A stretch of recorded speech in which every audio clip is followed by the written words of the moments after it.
Hey everyone, I'm here. How you guys doing? How's everybody doing this fine day? Wait.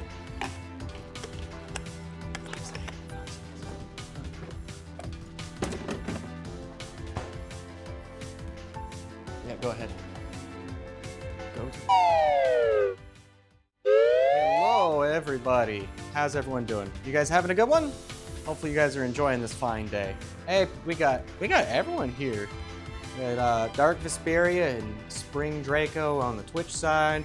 We got Natsu Genshin, and we got Chaos Crow and Paul Hadouken over on the YouTube side. Hey guys, how you doing? Welcome back to the kitchen. Today we're doing some cool stuff. We're doing a breakfast stream today. We got a whole bunch of classics. We got five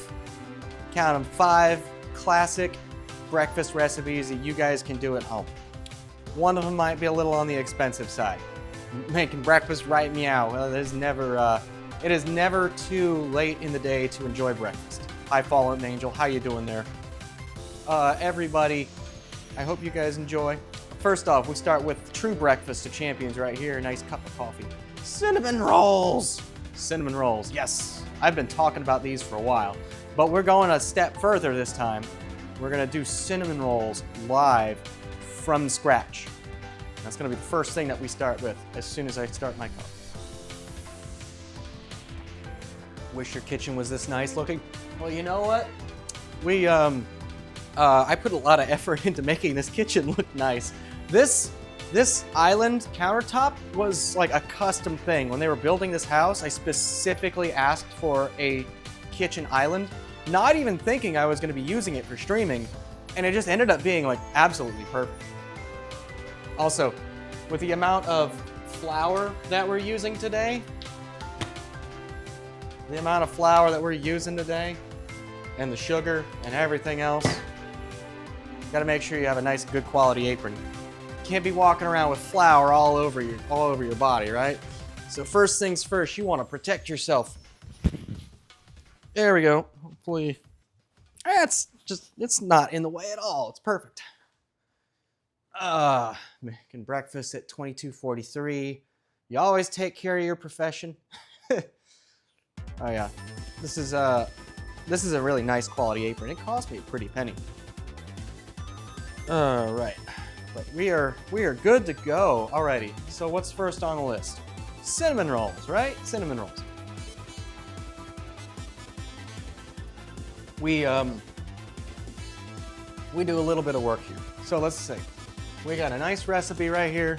Cinnamon rolls. We will walk you guys through it step by step. Little things. All right. So. And what was it? We got a few things going on here today. Make sure I get all my stuff. So when we're doing, oh right, I need where's my tiny pot? First step is warming up some milk and putting in some yeast. So good quality, you guys know me, I always go for like good quality whole milk. Oh boy, yeah, now, tiny pot please. Thank you very much. Much love to my lovely assistant here. Once again,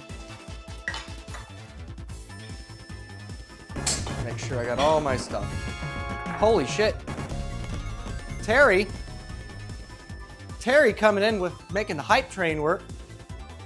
Wait, what happened to my oh no, I broke my hype train, didn't I? Broke my hype train. Terry, thank you for the 5 tier 1 gift subs. That means a lot. I really appreciate it. Get to cooking nerd, he says. He says, get to cooking nerd. Thank you guys all for that. All the support here is all lovely. And once again, for the people that aren't sure, saw chin. Oh no, they saw my beautiful face. How could I ever go on? I don't do this because I want to stay anonymous. I do this gag because it's funny. It's more focus on the stuff. So you guys don't need to see this ugly mug anyway. No one cares. So first step, take a cup and a half. Get some of this stuff off the side up here. first step, we go about 1.5 cups of milk. Damn it.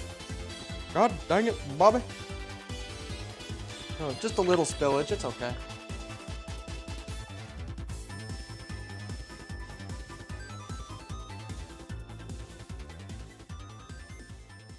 Take that, we're gonna put that in a small pot, we're gonna heat that up, and we're gonna add our yeast to that, miss. That little pot of goodness. So we're gonna heat this up. Get this, we're just gonna get this nice and warm with not really too big a deal. You just want that nice and warmed up so when you add in your yeast, it'll activate the yeast. How many milliliters of milk? That's, well, okay, that's roughly 350 milliliters. I don't know I'm an American, so I go by freedom units. So, you know, our preferred measurements are hamburgers per football field. That's where we stand on it. That's, yeah, I don't know exactly how much milk. I actually can't tell you that off the top of my head.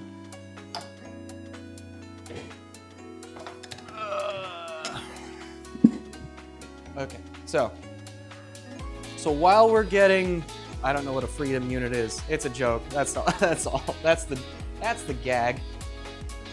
So while we're heating up our milk, we're gonna gather our dry ingredients.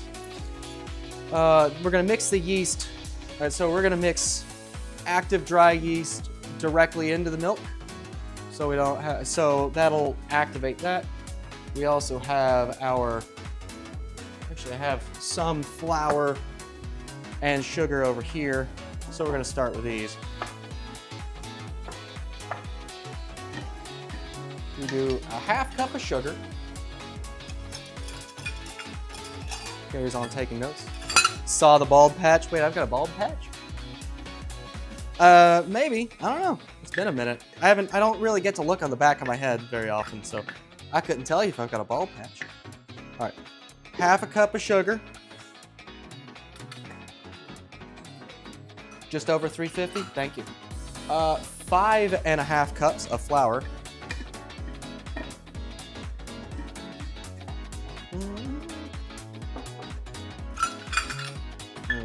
Go with the flour. 5.5 cups. Now, ideally, when you do this, you do a technique with this.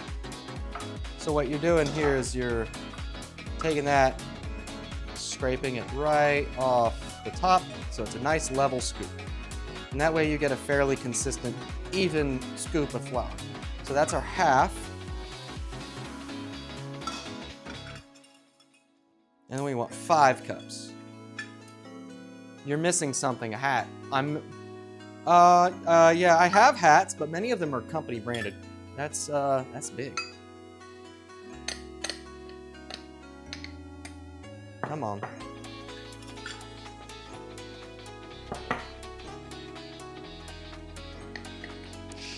Really? Right in front of my audience? You gonna do that to me? A little more.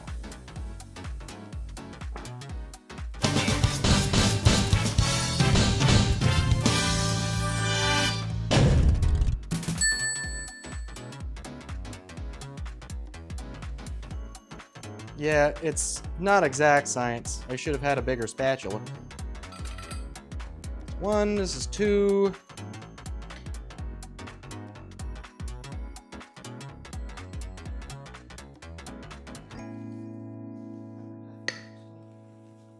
That's true, a butter knife does work well.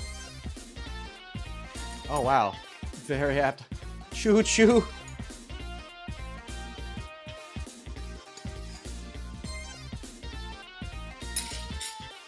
Did the hype train go off?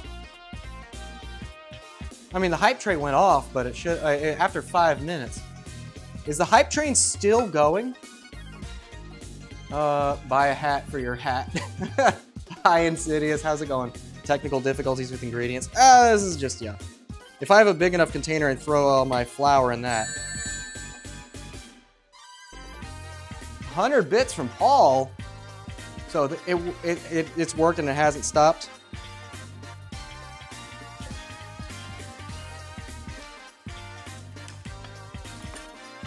Thank you, Paul, for the 100 bits. Thank you, Terry, for the...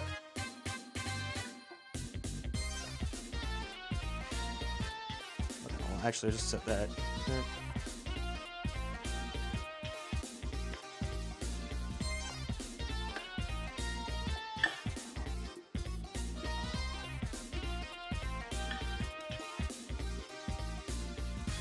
All right, here's 3.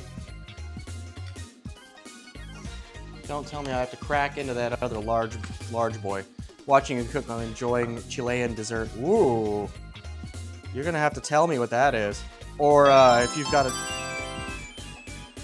Insidious Bliss coming in with 10 gift subs. Holy shit! Oh wow! All right, thank you so much. This one was 4.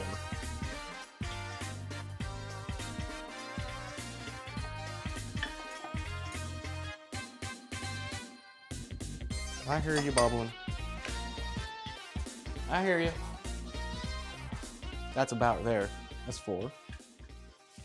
I think we might just get to 5 on the dot. And then Paula Dukin with another 100 bits. Holy shit, you guys.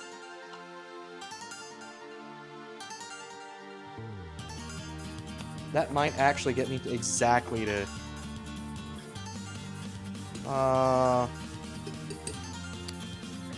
You know what? With a little bit of spillage that we had, that'll be 5.5 cups. There is a little bit in there. That'll work. Means I get to clean that one out.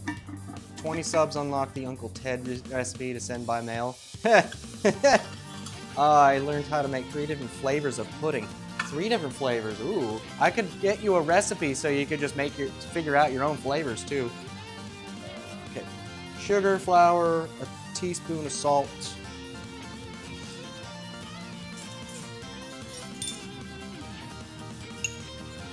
One teaspoon of salt. 2 eggs and softened butter. Let me see.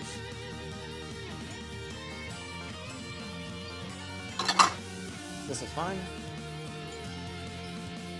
Where are my eggs? Where's my eggs? Right here. 2 eggs and 8 tablespoons of softened butter. There's, yeah, I mean, there's a basic recipe for pudding.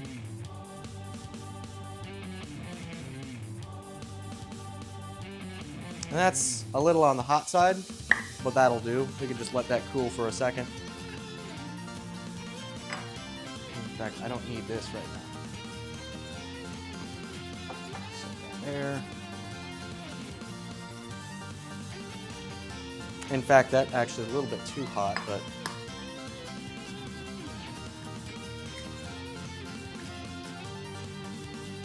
One, 2.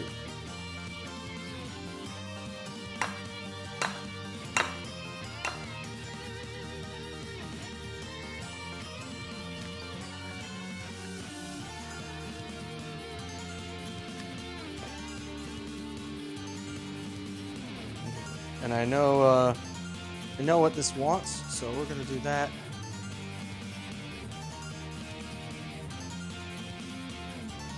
Yeah, actually, we gotta let that cool down just a little bit. I let that get a little bit too hot. Making chocolate pudding at 4 in the morning because I lost control of my life. Stu, why are you making pudding? New follower. Oh shit. Ooh, hello. Welcome to the club. New follower. I hope you guys enjoy your time. Today's been crazy. I already smell the cinnamon rolls. You can't smell the cinnamon yet. Also, this. How much was this? 2 1/4 teaspoons of yeast.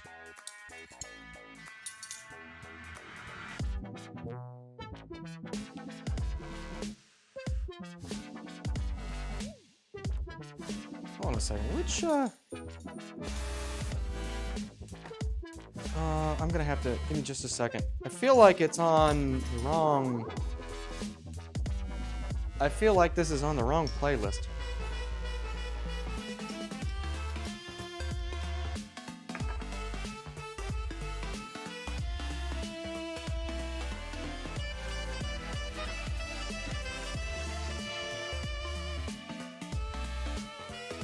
You think that's weird putting it at 11 o'clock at night on a school night? Yeah, that's one that'll do you. Darla, yo, love cinnamon rolls. I like cinnamon rolls too, and we're making some nice fresh ones from scratch. Yeah, that got a little hot. I think I can still. I think I need to let that cool down just a bit, but.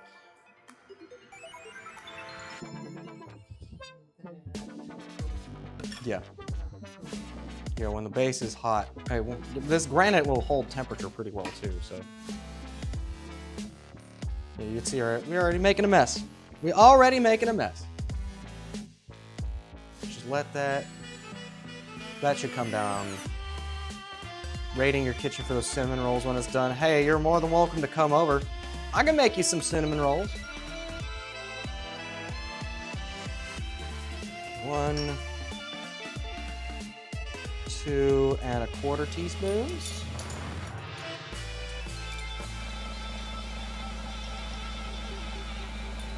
Two 1/4 teaspoons. We let that sit. And the reason we're putting that in the milk is to let that bloom. So once the yeast activates,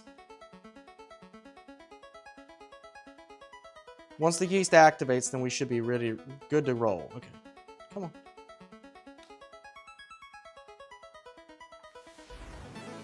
All right. And then 8 tablespoons of softened butter. It's pretty nice.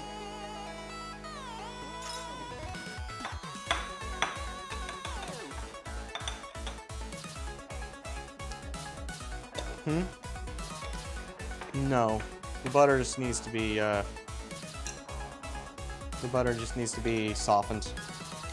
So unless I misread the recipe.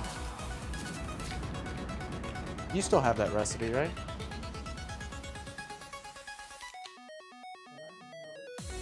Yeah, you did.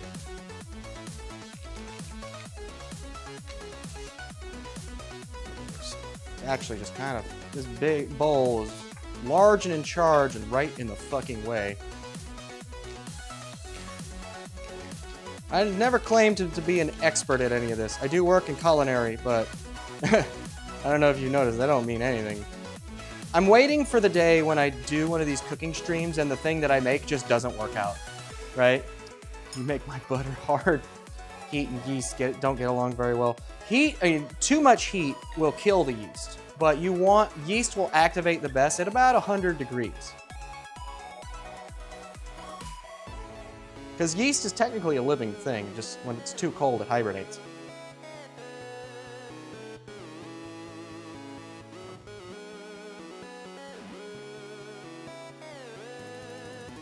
That's why you wanted it to cool down some. You just want your, never claimed to be an expert in me looking at all the dishes you've made. You're not a pro chef? I'm just a cook. I'm just a silly lying cook with delusions of grandeur.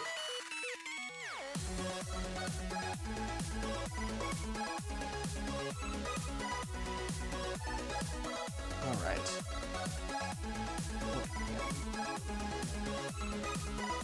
You make a well. So what we're doing here now is you just kind of gently make a well in the center, and you're putting everything in the middle. 100 degrees in burger measurements. What's that in Celsius?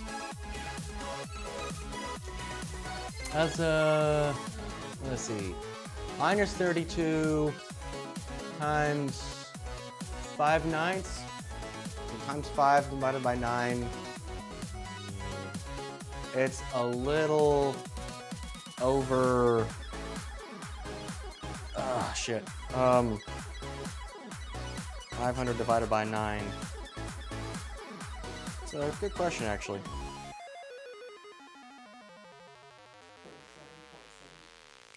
37.7?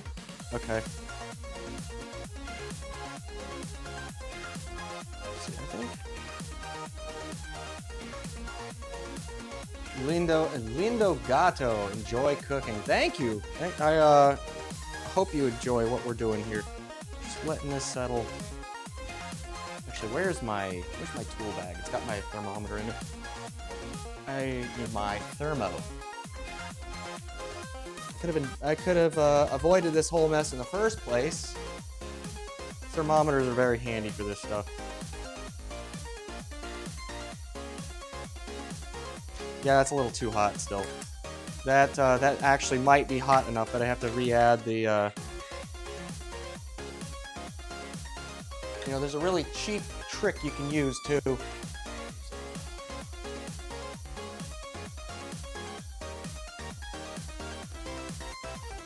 A little cheap trick you can use too.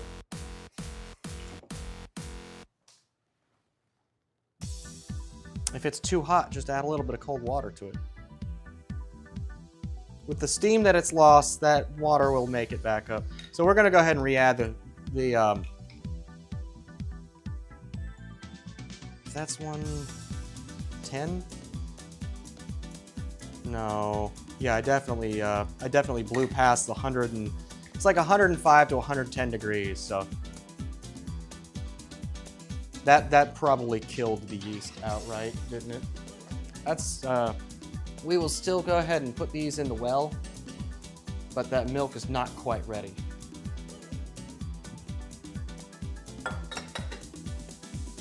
Uh, 24/7 cooking streams to vape Poland 2 falling. Oh no. Oh, right, okay. Actually, an ice cube will make it cool faster. And that'll melt through pretty easy. Over 115? Yeah, my bad. Hold on.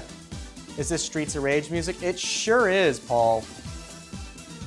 Oh no, YouTube chat. You guys are gonna kill me.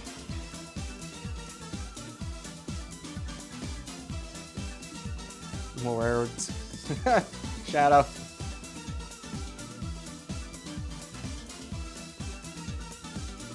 Okay, so that definitely killed the yeast. So let's, we're at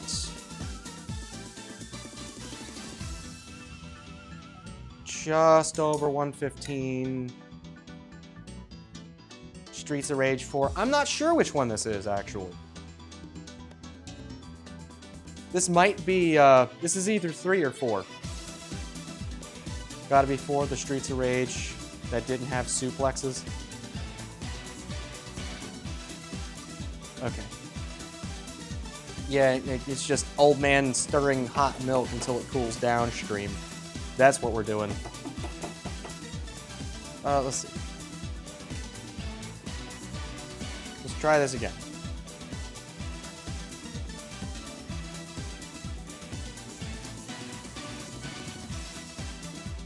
Oh, we're right there. Yeah, don't let your milk get too hot or you'll kill your yeast and then you'll have to do the whole thing again. Put that pan over some cold water. Yeah, no, that's also true. Like, I just added a couple cubes of ice to it. Yeah, you want it warm, not hot. So what was my amount?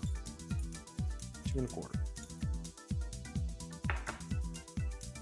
We're at about 115 right there.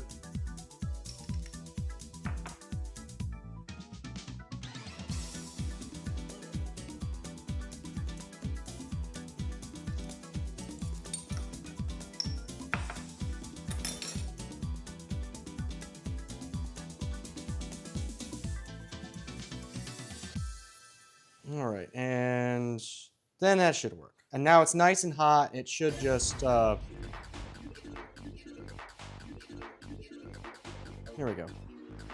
Yeah, this is not the right playlist. Streets of Rage 4. It should be 4, but it might depending on the version you're playing on consoles.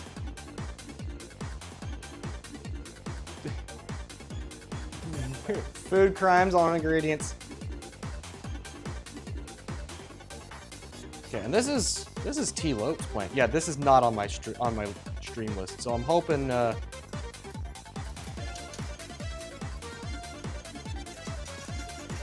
we go.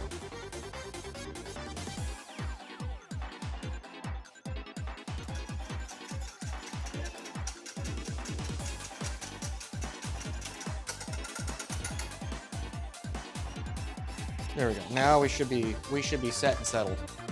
Let that just for a second. Nice. Now it's just gotta bloom. Just gotta bloom for a minute. This recipe originally called for active yeast. Or sorry, for instant yeast. And I'm like, I've got active, it should work just fine. It's like, hey, okay.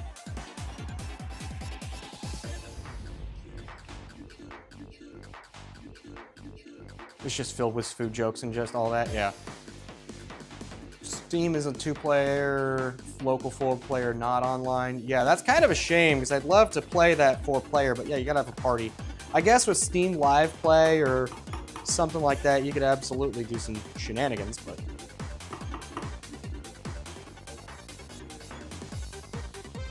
Okay. That smells yeasty. Yeah, and that temperature should be solid. Yeah, it's not even topping 110, so we're solid. Local's better anyway. Yeah, no lag time, and you can push and elbow the people that are messing with you. Okay, so we're gonna put this in our well. We're gonna put the butter in there, and we're gonna mix it really well, and then we gotta knead it for quite a while.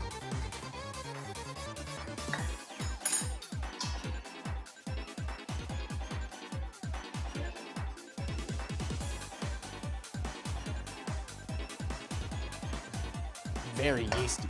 Yeasty. Okay, here we go. What's my time on that, by the way? Do you see it?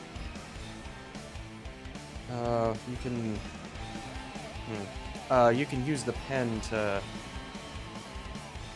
to move the window. Whoop.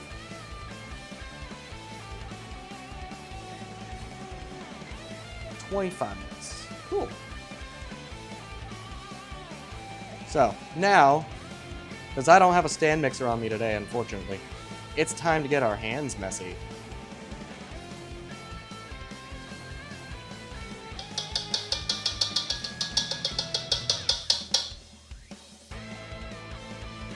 So this recipe calls for a stand mixer, but if you don't have a stand mixer, you can just knead the dough by hand.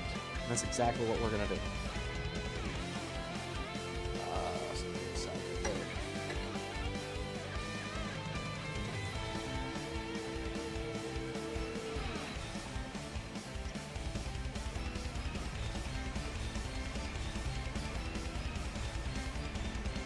We do this.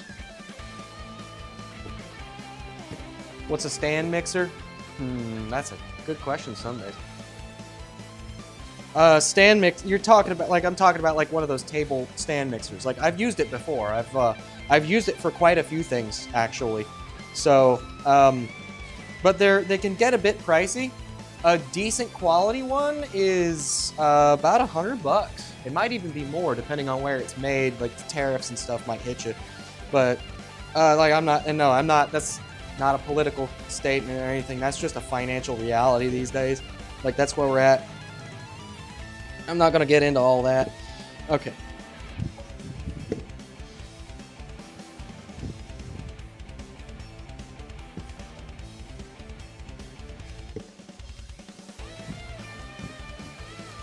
Okay, so we mixed everything in.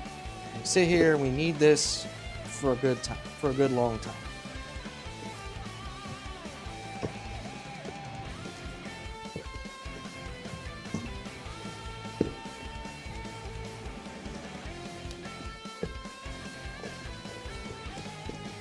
Yeah, the electric mixer. Yeah, that's right.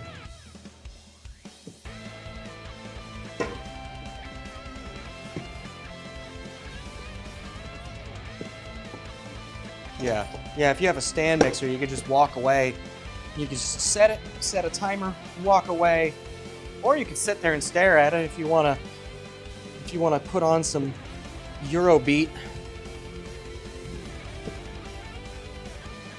Lo-fi vibes to stand mix to. Okay.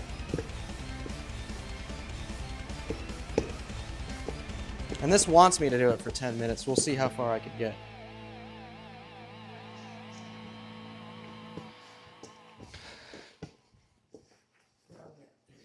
I'm only at 3. Oh boy. My arm's gonna get tired more than anything.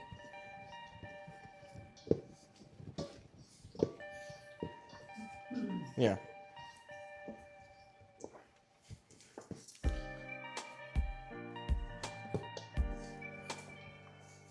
You guys can see it now, yeah. So what I'm doing when I'm kneading this, kind of folding it back in and punching it in on itself. Get them layers. Fold them in, mix them in real nice and tight. And now it's starting to really come together nicely. Won't get tired, you have ample experience with shaking things up with your hands. Yeah, right. I beat meat all the time. What's a little bit of flour dough? Absolutely take that out of context. That's what I'm here for. Is it safe? It's got raw egg in it, so... I mean, so there's an interesting thing. Some people have noted in study that it's a very interesting thing. Food service workers, people that work in restaurants, tend to be a little bit more fortified against foodborne illness.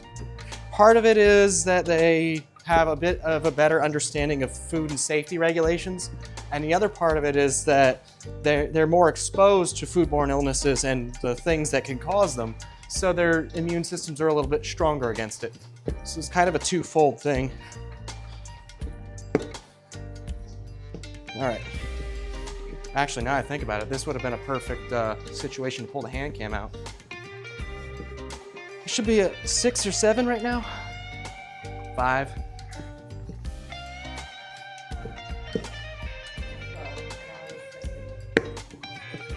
Yeah. Well, and it says to go until the dough is light and soft, slightly tacky, and it's not gonna be sticky. Like, we're about there right now, honestly. I would say I'm gonna give it like 1 or 2 more minutes. So we're not gonna go with a full 10. If that punishes me, then sadly that's how it is. So how's everyone doing today? I'm doing great.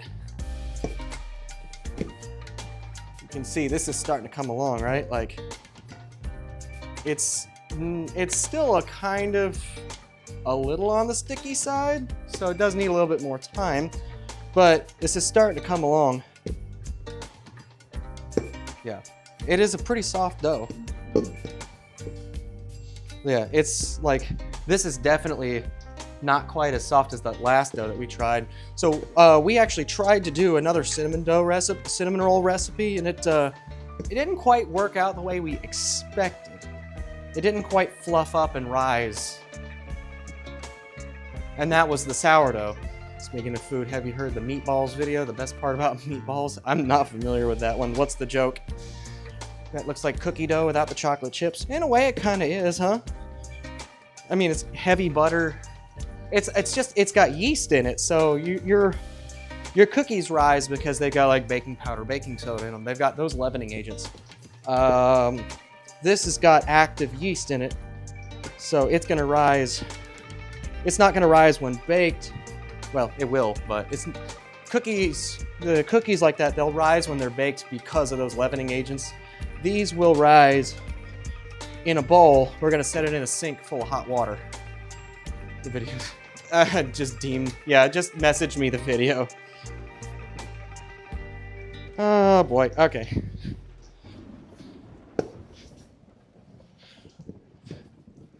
Say again? Okay. So 22 minutes to go. So this is gonna sit and rise for about 30, 45 minutes. It's gonna sit and rise in the bowl until it's about doubled in size. And that's much better. Yeah, it's a nice soft dough. It's slightly tacky. It's not super sticky. This is actually about perfect. So what we're gonna do is let that in there. Throw some plastic wrap on. Actually, you're right. So it doesn't re-stick, right?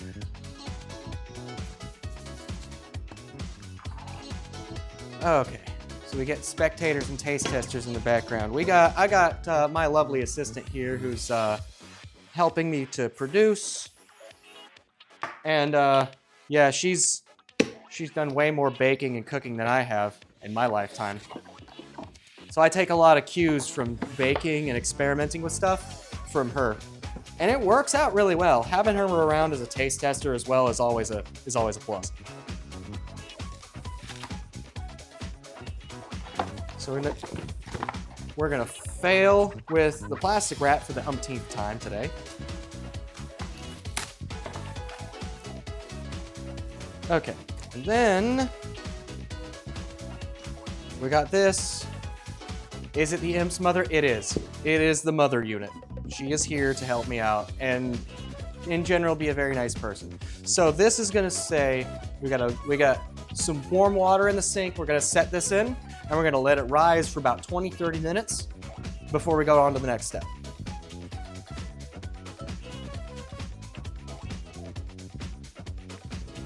That's funny. That bowl's still trying to float. Okay, so then next would be the biscuits, right? Which means we're gonna need another bowl. We're gonna need quite a bit, actually. Where's my buttermilk?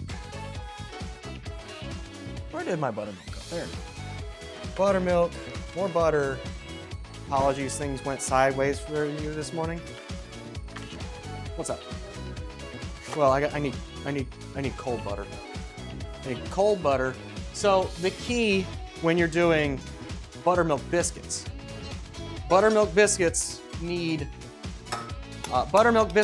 your flour. Sorry, no, not your flour. Your buttermilk and your butter to be almost ice cold.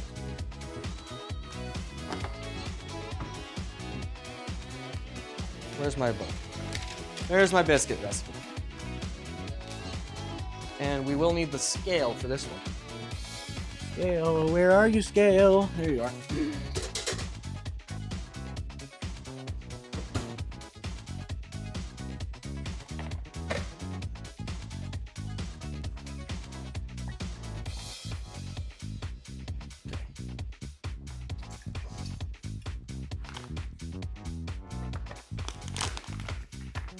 Okay, pounds, ounces.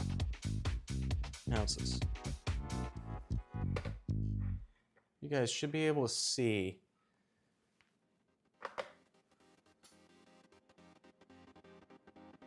Will it work?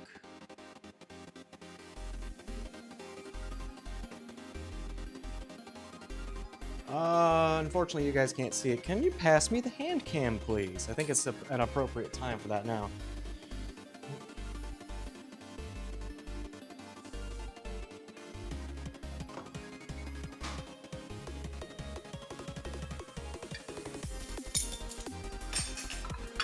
Okay. So if that's the case, then we could turn that and just go ahead and hit a full screen for that for me, please.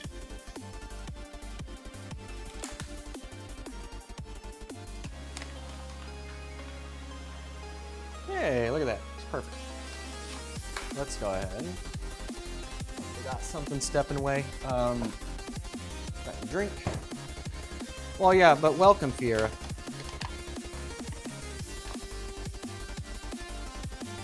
I never saw the, that's strange. I never saw the, it's been more than 5 minutes, absolutely. I never saw the hype train go? Okay, still. So buttermilk biscuits. Now this is the recipe that we actually use at work. So we've done this a number of times, but we start, and this is an institutional cooking recipe, so it's cut down pretty significantly. So we start with 10 ounces. Come on, 10 ounces.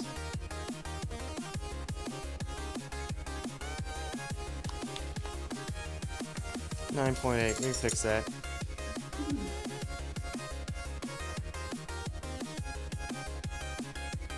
Come on. 10 ounces. Sure, 10 ounces.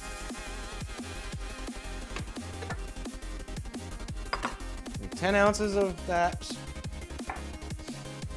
Quarter ounce of salt, which is a half of a tablespoon.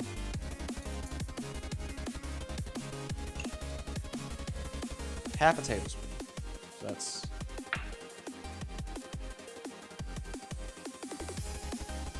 teaspoon and a half. There are 3 teaspoons and a tablespoon. And then sugar. Oh boy, that's a lot of cocaine at sugar. Sugar. Yeah. And then 1 tablespoon of sugar.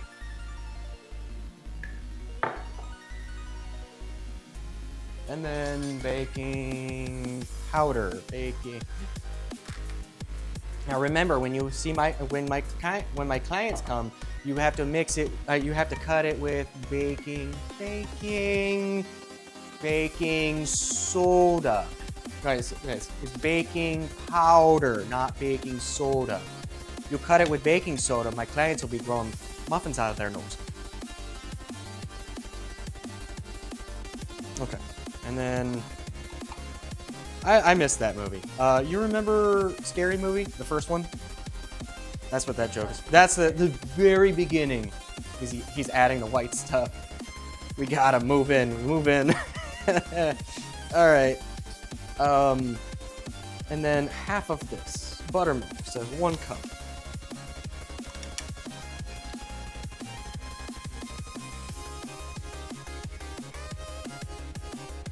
That was almost on the dot.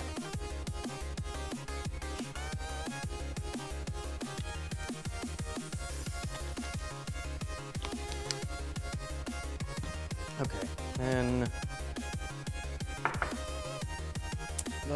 then the quarter pound of butter, which is 1 full stick. And this gets cut into small pieces. And this has to be cold, right? Like this and the buttermilk have to be as ice cold as you can get. How many accents did I just hear? Yes, you heard all the accents. I've done accents before. So let's put this on the tiny board. The tiny board. Okay.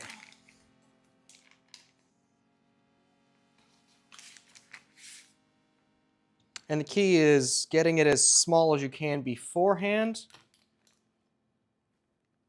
Come on, get off. And you guys know me. Bad. Stay.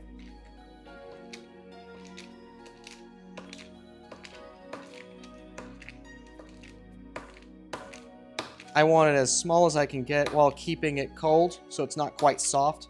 And what we're doing is we're cutting the butter into the flour.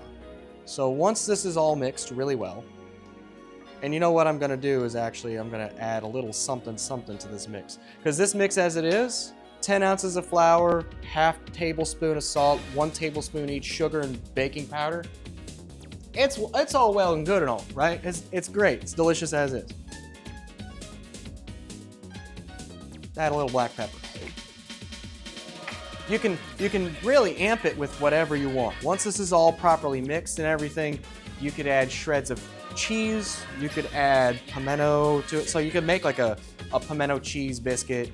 You could just have a nice plain biscuit. You could add like onion powder, garlic powder, or like fresh herbs or stuff to it. And it's great, it's good. But we can do a little bit better. Also, I need my whisk. I need my whisk.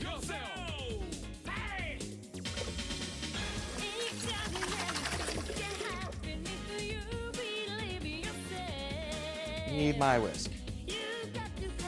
12 minutes to break? Easy. We'll do this, we'll mix it, and then we'll go on break. Give us enough time to do this. So first things first, make sure that's all nice and well mixed. And then you take all your butter, take all your butter, throw that in, and you want to start cutting that in.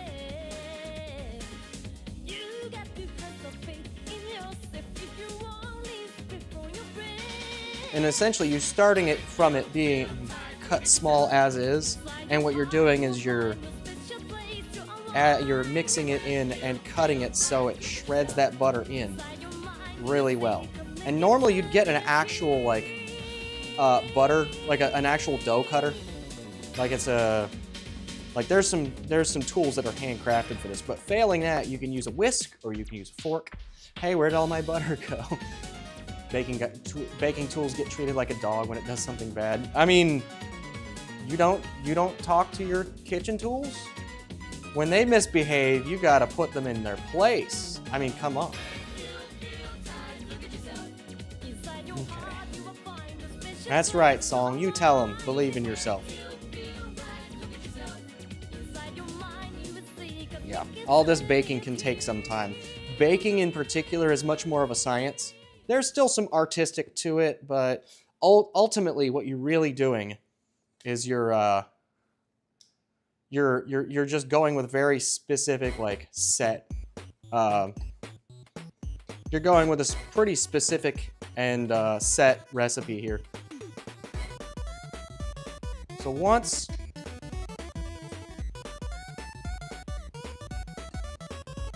you get your butter cut in really well, butter will be in pretty small chunks. Now, you've also probably seen me do some silly stuff. Like I've done, you could also, like there's a technique with a food processor, cutting butter and milk and a few other things into the flour dough. But that's for different applications. You still get that kind of like flaky, almost kind of layery thing, but that's more for like if you're doing a dough, like if you're doing a crust bottom for something like a lemon bar or something like that, like a pie crust, those kinds of things. This you want the slightly rougher hand application kind of cutting dough. But yeah, you see how it's starting to kind of turn into sand almost. That's what you want. That's what you're looking for. Just a tiny bit more.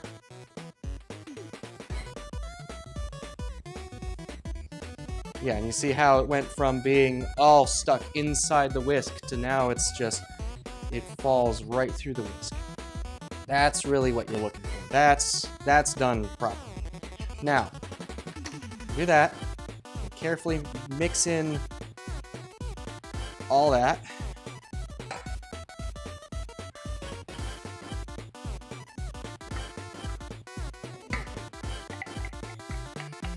We'll mix that in really well.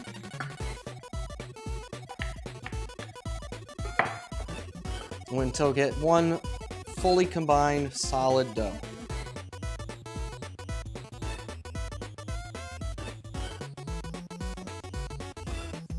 Okay, just like that. See that? That's looking good. Here pretty soon, I'm just gonna have to get my hands dirty again. So after I get this, once this is fully mixed, what we do is we kind of pack it together. Once it's fully combined, we'll pack it, make sure it's really one solid, consistent dough. And we are going to let this sit for about 15 or 20 minutes. We're gonna let this sit for about 15 or 20 minutes, and then we're gonna go ahead and roll this out and cut it. Hey, Nightmare, what's up, dude? It's breakfast. What's on today's menu? We got 5 delicious recipes you guys can try at home. We just started step one of the cinnamon rolls. We got dough that is working right now. Right here we got buttermilk biscuits. We're doing it all live. Fuck it, we're doing it live. God, I love that fucking meme. It's so dumb. And again, you want this as close to ice cold as you can get. Sometimes, especially like if your ingredients have been sitting out for a second, you take your butter and your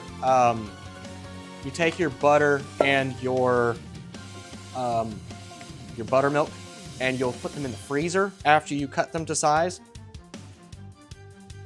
Okay. Oh, everyone loves cinnamon rolls and biscuits. Hell yeah, Nightmare. That's what I like to hear. I'm glad you guys could join me today. It's always nice to see people coming and hanging out. Oh, we got about 5 minutes. Okay, so here we are. We've got our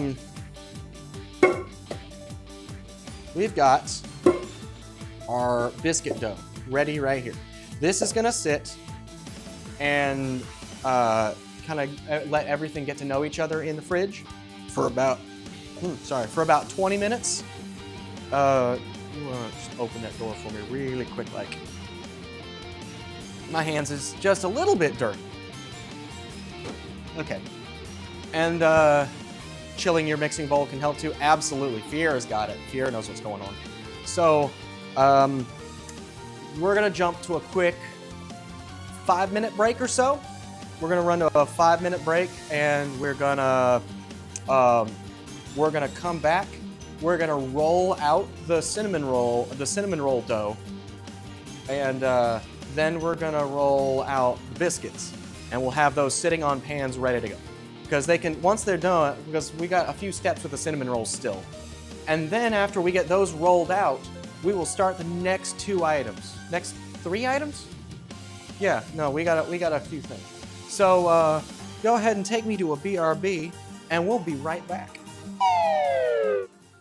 3-minute ad break.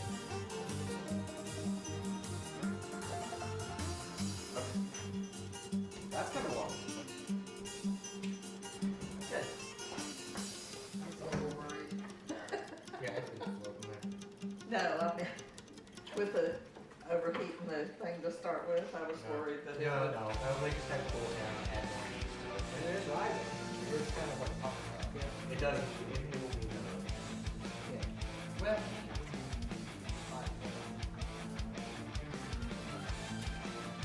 Well, and it might be if it's not ready when the ad is over. So we had talked about putting the pancake mix together first. It was right here.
And we're back.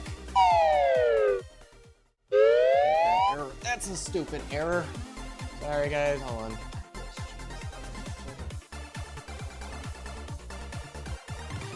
Okay.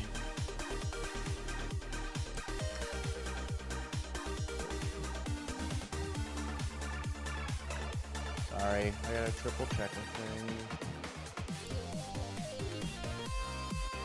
Yeah, we've been, okay. Everything's fine. Nothing's wrong. Nothing's wrong. Absolutely everything is okay, I swear. It's fine. It's fine. Don't worry about it. Okay. There we go. Oh, Natsu's leaving? Okay, I appreciate you, Natsu. The VOD for this will always be available on YouTube, so you can always come back and check the VODs. Heard some noise. What the hell is that noise? It was outside. If it was outside, don't worry too much about it. We'll be good. So we've checked our doughs. Our cinnamon roll dough probably got about 5, maybe 10 minutes, and we still have about 10 more minutes on the biscuit dough. So what we're gonna do next is we're gonna do pancakes, but not just any kind of pancakes. We're gonna do a special honey pancake, because you can substitute your sugar for honey. And it's a super fun and interesting recipe. Hold on a second, I'm sorry. I'm so sorry, this is gonna bug me. What? That is gonna bug the shit out of me. That was not my playlist, ladies and gentlemen. I'm so sorry. So many breads, yes. Very not gluten-free. Very not gluten-free. I'm very sorry. So, but we're fine, right? We're good, we're good. Pancakes are fun though. Pancakes are actually very easy, and they're a very quick pickup. If you wanna make pancakes, super simple. You don't have to buy a recipe, or sorry, you don't have to buy a pre-made mix. This is literally 6 ingredients, right? So this is 6 ingredients. You have a cup and a half of AP flour, cup and a half of AP flour. That's a cup and a half of very simple all-purpose flour. Me, I always like to go like the step up with my flour, and I try to get like all natural, organic, unbleached flour. For those of you who don't know the difference between the bleached and the unbleached flour, American companies, and this is I think this is much less an issue in foreign places. So like this, so if you're in the UK, and I know I have a lot of European viewers and friends, you guys seem to have a lot less of an issue of this compared to everybody else in America. But what happens is American companies they'll take their wheat and they'll just put them in silos until they just eventually get to it. And unfortunately what that does is it lets the wheat mold over. So what they do is like, well, they don't want to just like throw all that out. So they'll take all that moldy wheat and they'll bleach the hell out of it to kill all the mold. And unfortunately, like, that just kind of kills a lot of the flavor and nutrition. So they just bleach it, then they'll enrich it to give it new like artificial whatever. And it's really not a healthy product. So I prefer my flours, if I can't get them imported, I like to get my stuff at a minimum like unbleached and organic as much as possible. So it's a much healthier product, it's better. And like GMO, you're talking about GMO stuff too, which is kind of like, right, whatever. So we got a cup and a half of all-purpose flour. We've got 2 teaspoons of baking powder. 2 teaspoons of baking powder. We have a half teaspoon of salt. You mix all your dry ingredients really well. Oh, I need 3 tablespoons, or I need 3 tablespoons of butter melted really quick, like. Let's see. So let's just do this real quick too. What? Yeah, there are, but this is a half pound, so this is 8. Wait, no, okay, I see it. There's 16, right? A pint a pound the world around. So you have a pound of, so this is a half pound of butter, so that's 16. 32 ounces in a full pound. So this is 16. This is 8. That's 4. What's going on? 3. 3 ounces of butter. We'll throw this in something to melt it really quick.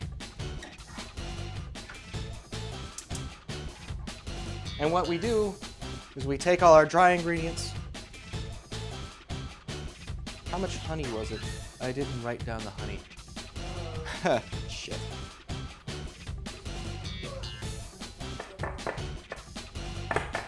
If you just look up, man. Okay, so that's what's going on. Yeah, sounds like how they wash eggs with harsh chemicals. Yeah, they wash their eggs. No other country washes their eggs because it's kind of got a natural coating and stuff. But American companies are hyper focused on their paranoia about salmonella, so they wash their eggs with harsh chemicals, which unfortunately means that you can't leave those eggs out unrefrigerated.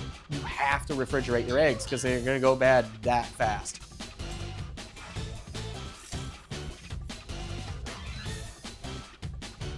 Come on, hurry up. How much honey was it? We got a natural local honey. Stuff it. Give me a break, give me a break. Well, just look up honey pancakes. Yeah, honey pancakes. In many recipes, not all of them, in many recipes, you can substitute your sugar out for honey. Honey, it's like, what's that? Okay.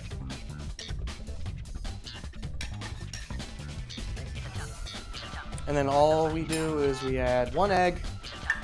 Where's my egg? 2 tablespoons. There's the magic funny number.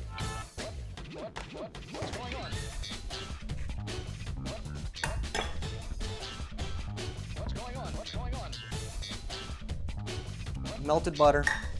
Giant monster chicken eggs. No, not quite. Kind of just like normal eggs. So we just we have melted butter. We have 1 egg. And it was, you said 2 tablespoons of honey.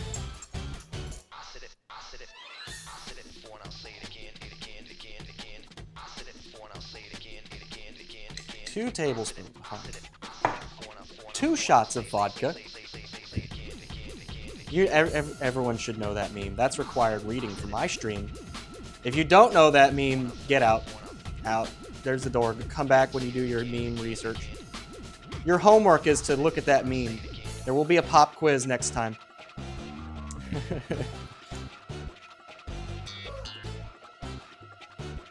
2 tablespoons. I don't understand what's going on here.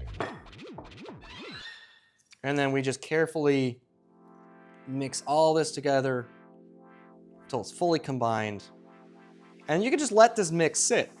This mix is ready to go, right? So, okay.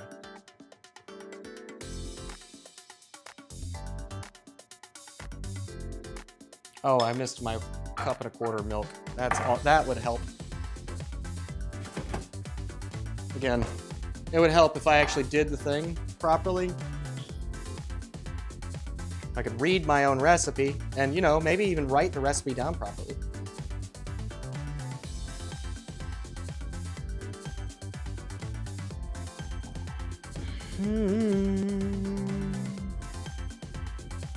Okay, 1 1/4 cup of milk. I was wondering, I was like, what? Okay, it's a little solid.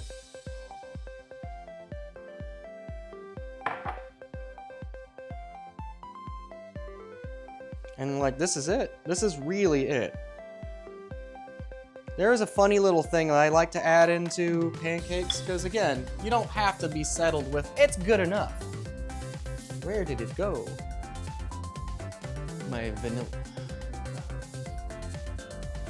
Oh, I see. Here it is. And again, like I go with like the expensive shit. You don't need a lot either. You just need a little touch. You got the touch. You got the power. What's that? Yeah, this is vanilla paste. You can absolutely still use like liquid vanilla, right? Ship it to me, give me liquid breads. I mean, Shadow, I'm showing you how to do it. You could just do it at home, yourself, right now. Well, maybe not in California. I don't know if this vanilla is California compliant. I don't see a Prop 65 warning on it though. I don't know. I mean, some days I wonder if, because it's been my joke for a long time, the welcome to the state sign that you see when you go into the highway, that should just be a Prop 65 warning driving into California. I'm telling you, the state of, welcome to California. This state is known to cause cancer to the state of California. There we go. We're almost there. We good. Yeah, honey pancakes add a nice little like extra layer of flavor to it. That touch of vanilla goes a really long way as well. Like you want, like pancakes are kind of just like they're a medium to adding additional flavors.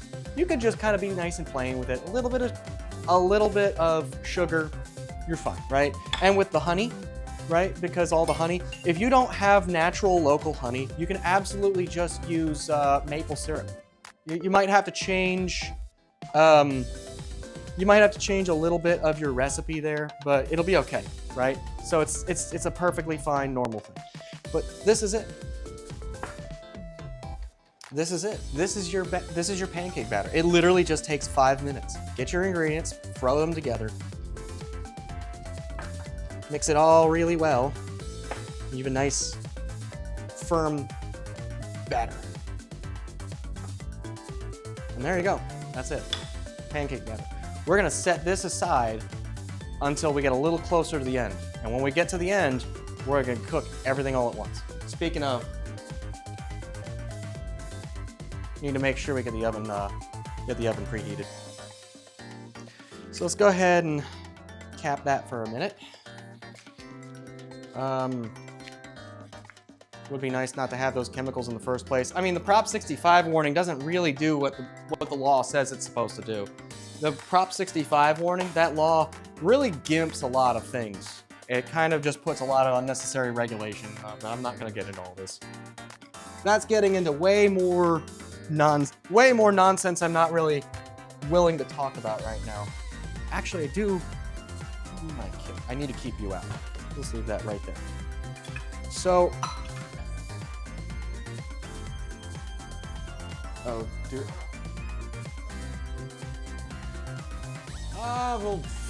We'll burn that bridge when we get to it, right? Right, Chad. That's right. But that's butter that's kind of like softening and in a good place. So we can set this up back up here.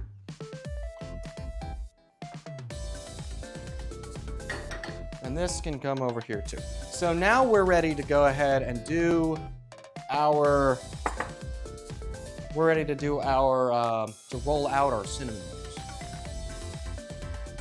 And the recipe says one thing. There's a couple different ways to get your stuff on it. There's a couple different ways to get the filling on this stuff, but let's just quickly wipe this stuff. Sorry guys, I'm back and forth. I'm back and forth and back and forth and back and forth. I just gotta make sure everything's nice and clean. We got brown sugar, but we still got all our stuff. The really important part to doing cooking is making sure your surfaces are nice and clean. That's how you spread foodborne illness, when nothing's clean. California's law is bonkers. You can't ride an elephant. You mean to tell me I can't ride an elephant in San Francisco at 3 a.m.? I wonder if that falls under noise complaints. It's illegal to keep a horse in your bathtub in the state of South Carolina. Where else am I supposed to keep my horse? Where else am I supposed to keep my horse, Mom? Jeez, this country. Call this a free country. Okay. So what is in the rest of my cinnamon rolls? 10 tables of melted butter. Yeah, it's on hand cam. You're good. Okay, so this was 8. So this is about 12. So there's your 8. Or sorry, there's your 10. Social credit deducted. Uh-oh. Who got the band hammer? Someone got the band hammer. So I just need my, where was it? I see it. Okay, here's one. Here is 14. That's 20. So you'll need 14. 14. Just give me one dot on that side and I'll be good. I just gotta get this. So this recipe, when you're talking about cinnamon rolls, this recipe for cinnamon rolls calls for you to take your dough. You see, it's about doubled in size. So this recipe is gonna get rolled out onto. So this dough is gonna get rolled out onto a floured surface, and then we're gonna roll it out. Actually, no, even better. Let's do that with the American rolling pin, not the French rolling pin. I like having them both. Melted butter. I'm gonna do it the other recipe direction for the butter and the cinnamon sugar. I'll just mix the cinnamon sugar, brush it. So let's go ahead and do this. Okay. Okay. Hey, Ra! Ra made it. Hell yeah, that's what I like to see. Welcome to the party, Ra. You're just in time. We're doing cinnamon rolls.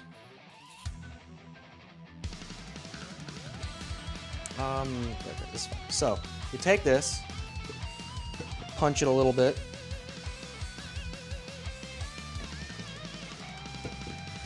And then this dough is much stiffer than the previous one. Okay. And a leftover heat should carry that. So, I'm gonna take this, flour it out. I want to hand knead it a little bit to get it in kind of a roughly where I want it. As you can see, this goes here to here. My arm is in the way. So it'll be about this size. So if I can, move that. Understand. I like this song. Hideki Naganuma was the fucking man.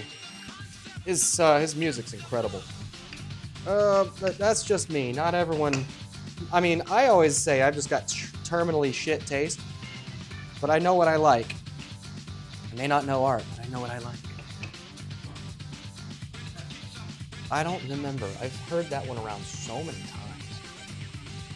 Wow, yeah, this is a much thicker. This is gonna be a much thicker roll. So.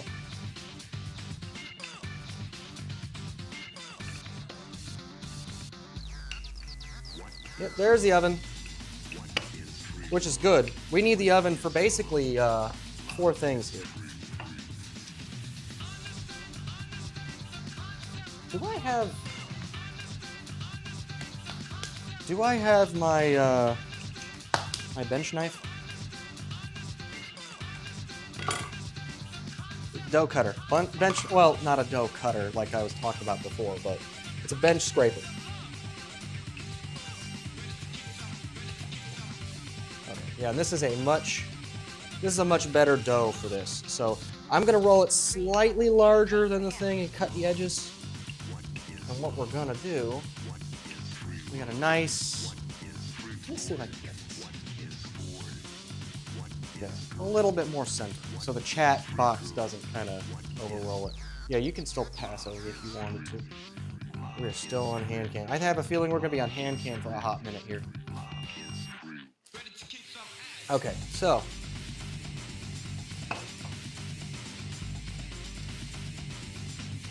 Yeah, all right. So it looks like here, here, here, and here. And that looks about right. Cut the edges off, and then we'll brush our melted butter on, and then mix our brown sugar cinnamon mix. It's funny, like I think if you want like the kind of like the cinnamon toast crunch kind of copycat, you actually mix some granulated sugar in with your brown sugar, and then add plenty of cinnamon.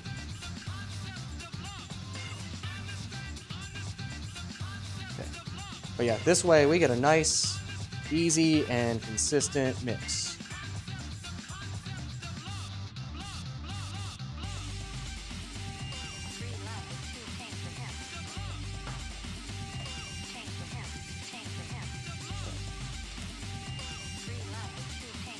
And then what we're doing here is we're making a nice, even square of dough. You can toss the scrap.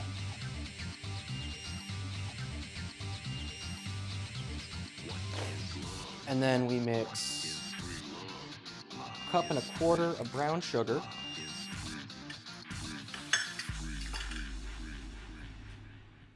Okay. In a separate bowl, we mix. I actually had to make brown sugar the other day at work. Yeah, all it is all brown sugar really is sugar and molasses. That's it. That's really it. We'll pack this bowl though. No, it's not 420. Wrong kind of bowl, wrong kind of packing. Don't get any bright ideas, chat. I don't smoke. Not anymore. I've had my fair share. Okay. A cup and a quarter.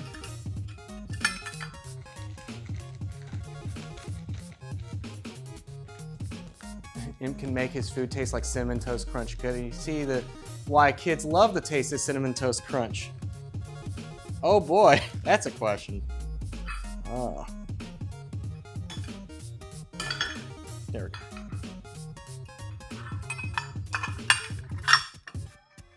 And then 2 tablespoons of cinnamon. Where did my... Did I? Are they here? No, they're probably in the sink. You know what? That's fine. Tablespoon. When in doubt. Are they there? Yep, they sure are. You know what? That's fine. In this case, let's just go ahead and...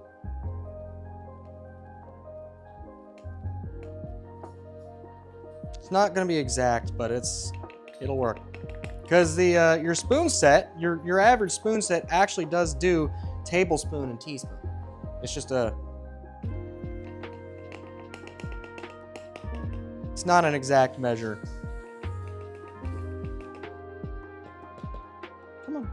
Come on, nice and easy. Okay, and that'll be about right. Tablespoon, a teaspoon. So the way that this recipe wanted to do. This recipe wanted me to take the butter and mix it with the cinnamon and sugar, create a paste, and then smear it across the top.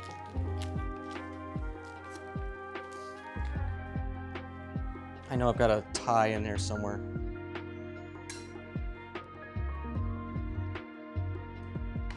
And again, like you can add a little touch of something, like you could add some vanilla to this, you can add a few other things, but what we're gonna do is we're gonna kind of take it. So there were multiple other recipes that we looked at, and it really wasn't kind of like a general consensus. It kind of went all over the place, but the 2 that I saw the most were brushing butter on top and then sprinkling the cinnamon sugar on top. And then this recipe said to mix your stuff and then add mix it all together and then put it on top. So what we're just gonna do is we're just gonna brush, because I still have that basting brush in here somewhere. Oh, how many bread clips am I up to? Oh shit, I have not been paying any attention to that. That didn't save. That didn't save at all. That's why I haven't been seeing it. Uh-oh, Spadudios. It's the first one. I'm curious now, because I'm gonna have to fix that on the next break then. Speaking of, how much time you can minimize? Yeah. 30 minutes. Neat. Okay. So, there we go. We got a nice, I guess one part of it is, right, is like the your brown sugar, depending on where you get it, it's gonna clump up a little bit. That's okay. Butter brush. Butter brush, butter brush, oh butter, butter, butter. Butter brush. Boom, boom, boom, boom. Okay. Nice melted butter right over.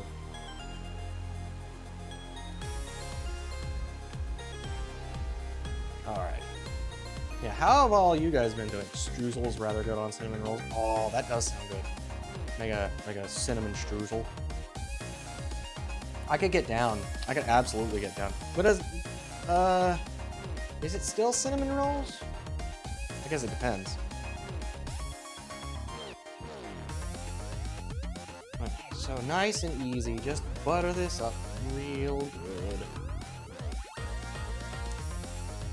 Oh wow, that got that did get buttery.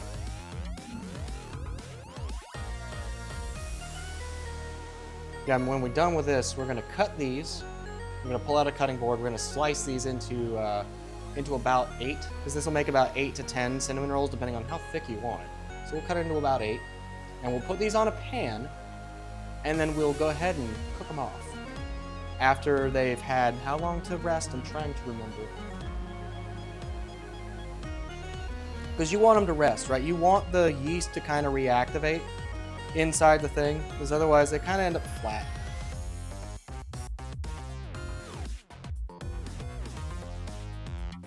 And a little bit heavy on the butter. A little heavy on the melted butter.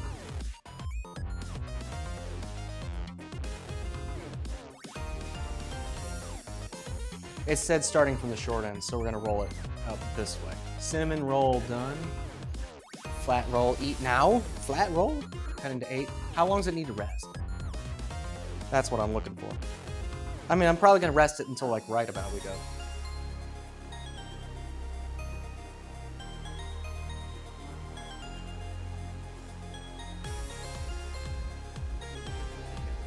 Doesn't give a time. You know what? That's fine.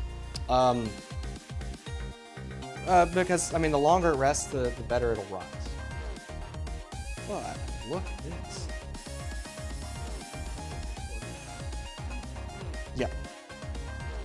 And that's the other magic ingredient, which I haven't really seen in other recipes. We're pouring a little bit of heavy cream on top of these right before they go in the oven. Just kind of give it a little extra moisture. When they're in the oven and once we're getting rolling, we'll make an icing for this. Oh yeah, I like food experimentations, Fiera. Food experiments are always welcome in my house. I like doing interesting things. And I'm much different than I was like 10, 15 years ago, especially when I was a kid. Give me food experiments. Give me ingredients that I can try, because that's super exciting to try unique ingredients that do some interesting stuff. All right. What you looking for? Sheet tray?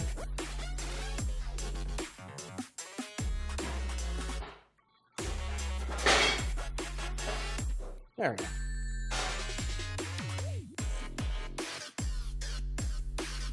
Yeah, we're basically going to be using all the sheet trays that I have, because we're going to have to throw something in the oven once we get to the next food items.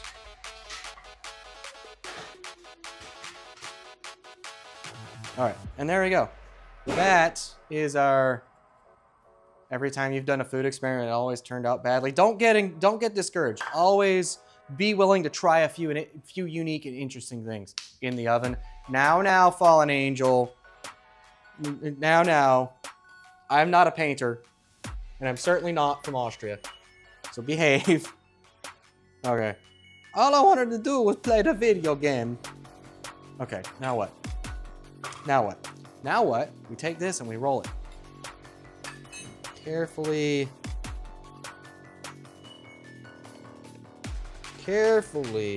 get this rolled up into this. Okay. Now, here we go. Give that a little pinch. Not much. So all we're doing here is we're just rolling it up. Hey, look, Mom, I'm on a roll. I gotta tighten this just a little bit here. Just a little bit more. You want it to kind of be a little tight. Toit like a toiger. God, it's been so long. I have to go watch those movies again. I loved the Austin Powers movies. They were so fucking funny. Here, look at that. Cinnamon rolls. Now.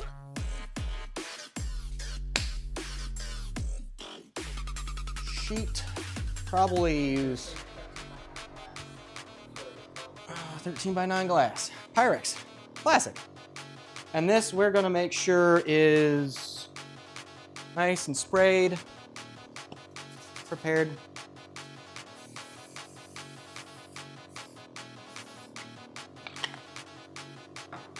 And then we're gonna roll this into about 8. These are gonna be nice and thick. Let's get scratching.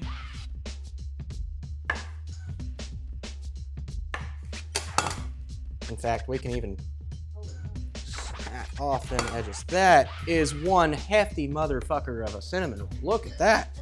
Look at that, chat. Look at that. Oh, that's a thing. That might be why they wanted you to, No, well, that, and also, that might be also why they wanted you to make a paste out of it. But, look at that. Look at that. In layers. The layers. All right. Let's go. Pop and pop. If you put enough pressure and you put it down quickly enough, then it'll be fine. So what I'm kind of doing here is I'm kind of sandwiching the loose end against the glass. Well, Pyrex, but whatever. So that way, when it wants to go, I pop it in, just like that. And look at that. Now we've got cinnamon rolls. We're gonna cover these in plastic, and we're gonna let them sit until we're ready to bake them. And after this, we're gonna quickly clean this up and roll out the biscuits and put those on a sheet tray. Biscuits, you can make the biscuits and you can freeze them. It's actually incredibly handy. Here's my plastic. Plastic bag. Guys, has anyone else had a really awkward and awful pollen season lately? It's been bad out here. Like, I've been waking up lately with like a frog in my throat, and not the gay ones either. These are not your Alex Jones frogs that I got in my throat. Yeah, I went there. What about it? I went there. Also, where are James and Kay? I'm sure they would love to be here, hearing me talking about gay Alex Jones frogs. Turning the frickin' frogs gay. Okay, so we're gonna go ahead and clean this up super quick. Actually, this tastes really good. Okay. The other use of the bench scraper. Cleaning up your fucking mess. I guess the tape is on here too. It's fine. That's fine. That tape can stay for now. We just gotta remember to pick it up later. Okay. So the next step, I guess that piece of tape can go to hell though. That tape can stay as I'm scraping it off violently. So, we don't really want the cinnamon on here, but because we're going directly from one floured surface to another, we're gonna give it a quick wipe. Make sure that it's, and then make sure it's good.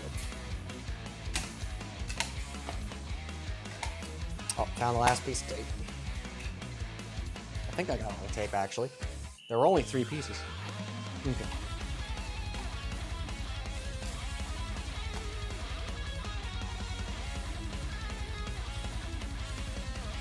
Okay, so there we go.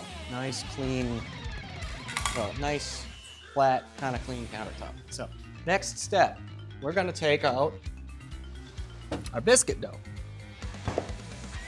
And we're gonna take this.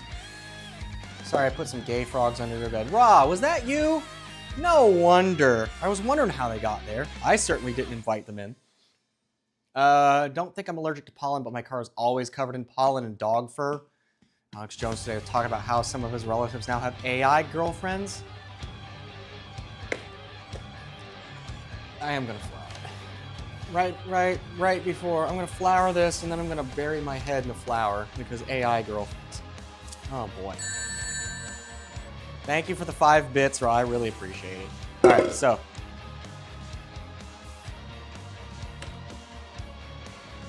I'm not even gonna get into the AI girlfriends. That's just a sad state of things today.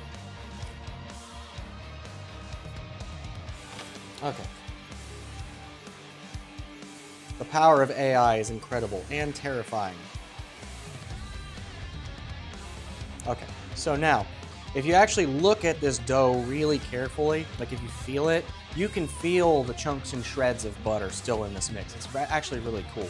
Now, you don't need this super rolled out super thin, right? So, and depending on how big you want it to, it can kind of change some things. So honestly, like, this is actually pretty good size. It's a pretty good size to get you like 8 or 10 smaller biscuits. What? I believe the rings are in here. I will need the clean hand to grab them out though. Thank you. I've got flour all over the kitchen. But when you're doing like 5 things with flour, actually, let's go one higher. I don't want the super biggest one. Yeah, look at that. That is a nice healthy biscuit. We don't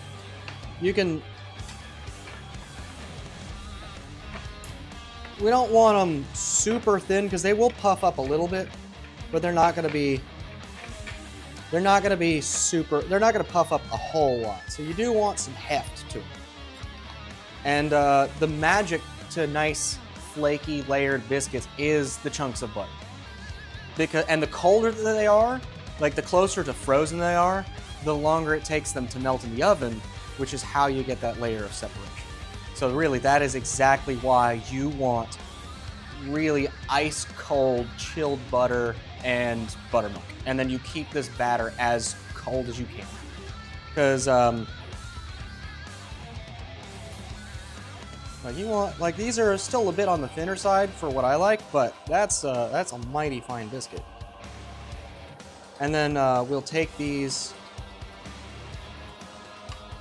Just keep cutting.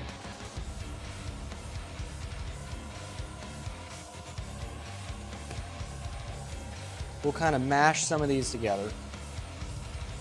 And we'll do it again. You don't really want to do this too much. I could get like maybe 2 more out of this. Maybe just 1, it really depends. But you kind of want to mash this together. Get some of those layers out. But yeah, the more that you work it, the weirder it's going to come out when it bakes. Oh yeah, we just get 1 more out of it, I think. Maybe.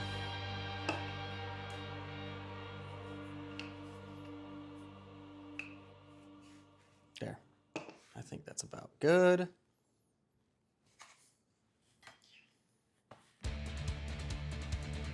Yeah, we get 2 more out of it. So we have 7 biscuits. Yum. That's good. That's going to be really tasty. So, and these you can take and you can set on parchment layered sheet tray.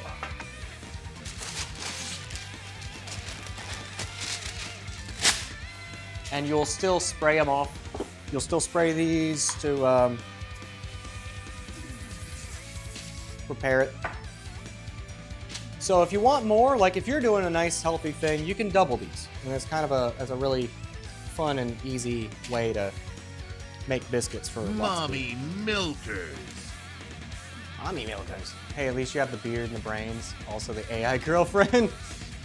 I'm Tony Stark without the money, alcoholism, or daddy issues. I mean, I'm Tony Stark without the money and intelligence. I guess I still have the alcoholism and daddy issues, huh? No, I actually really like my father. My dad's a very nice guy. He helps out a lot. So I actually have a relatively good relationship with my parents. Right, Mom? That's right.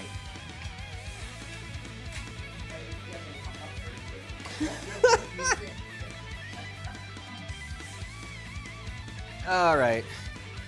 No, we joke. We do a little trolling here, that's all. Okay, so now, we're looking pretty good, aren't we? So we've got pancakes, biscuits. Actually, yeah, let's just get the preemptive family photo, right? So we got pancakes, biscuits, and cinnamon rolls. And that's a great start, right? But we have a little bit more work to do because we've got 2 more things that we're coming up here in just a minute. So let's go ahead and pop this in the fridge. Actually, both of these can go in the fridge. Those cinnamon rolls can kind of stay out and think about what they've done.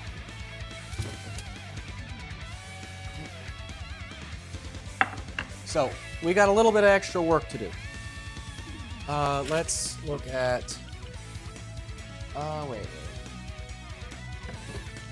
Yep, that's right. I'm just thinking about where everything is. Okay, so let me quickly get some things set back up. Okay.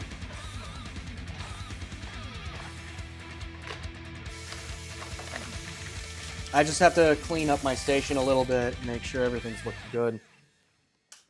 Oh, where'd that towel go? Towel? Towel, where are you? Oh, here it is. Closer to Bruce Wayne pre-murder. Which Bruce Wayne are we talking about here? Oh man, I don't even know. Like, there's so many Batmans and so many Bruce Waynes at this point. Like, you could make like a 12-hour dissertation on that. I'll tell you that. Okay, so, and I don't think I actually have a written recipe for these, do I? Okay, so the recipes, roll them out.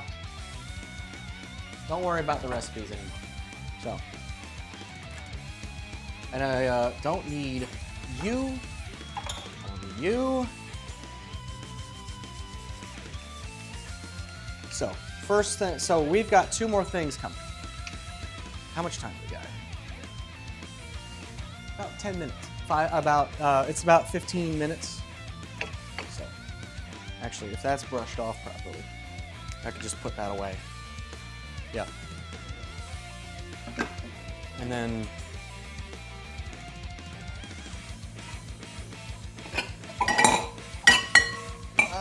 this melted butter, we're gonna save that melted butter. I'm gonna save that melted butter, and we're gonna do some fancy shenanigans here. So we got 2 things that we gotta go get working.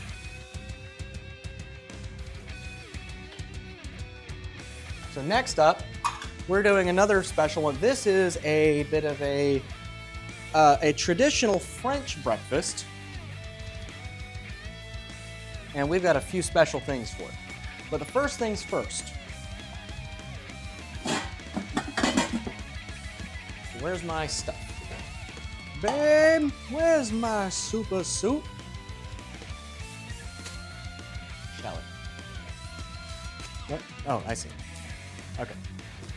So we got 2 things that we got to work on. There's the Gruyere. And I need some garlic. We are going to make a croque madame. It is a traditional French ham and cheese sandwich. Very fancy, very fancy and delicious. Gruyere cheese, by the way, is very expensive. This stuff is like $24 a pound. And I got about a pound. I don't need anything more than a pound. So, but there's a bit of startup time. So we're gonna go ahead and get these started, and then we're gonna go ahead and we're gonna get these started, and then we're gonna go ahead and roll into a break. So we got this, and we got another one. We're gonna do an eggs Benedict. So with a nice with a homemade sourdough English muffin. And a, I'm getting ahead of myself here. So first off, we gotta do we gotta work on the croque madame. This involves making a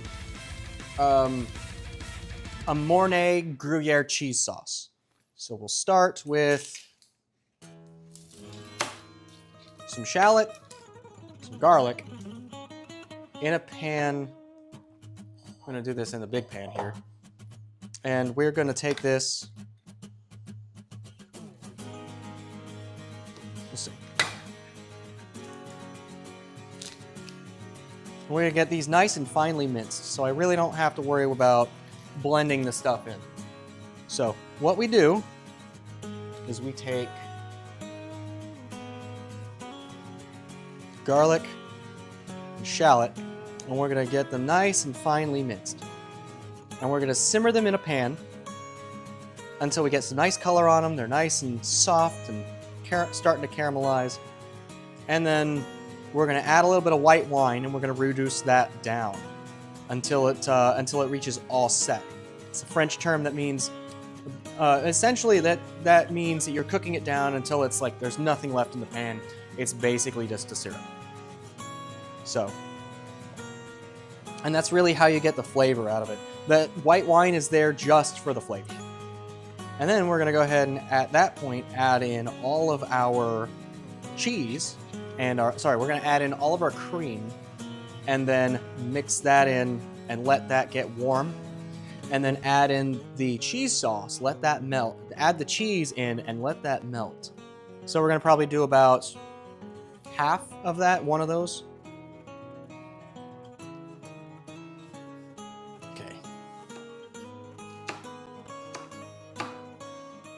Come on. Don't you dare, you piece of onion. Shallot's just a fancy small onion. It's really not. There's some key differences. Not everything that you could do with shallots, you can do with onions, and vice versa. But for many applications, they're pretty close to functionally the same.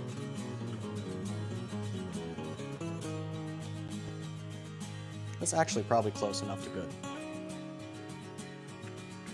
Yeah, we want these nice and fine, because if they're not fine, you have to blend. If they're not fine, you either have to strain them out or blend them. So if we get them nice and close to fine, they're going to be super soft, super easy to get involved. So here what we're going to do is we're going to do this, throw this right on heat, at a nice kind of like medium-high heat. We will in just a moment. Actually, yeah, let's go ahead and slide it over.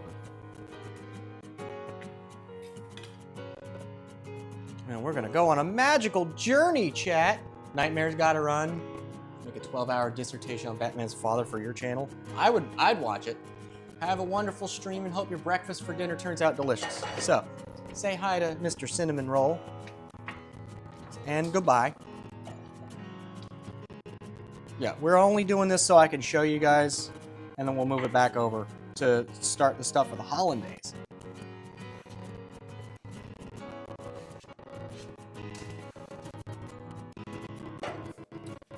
Okay. And we're just simmering this, getting some color on it.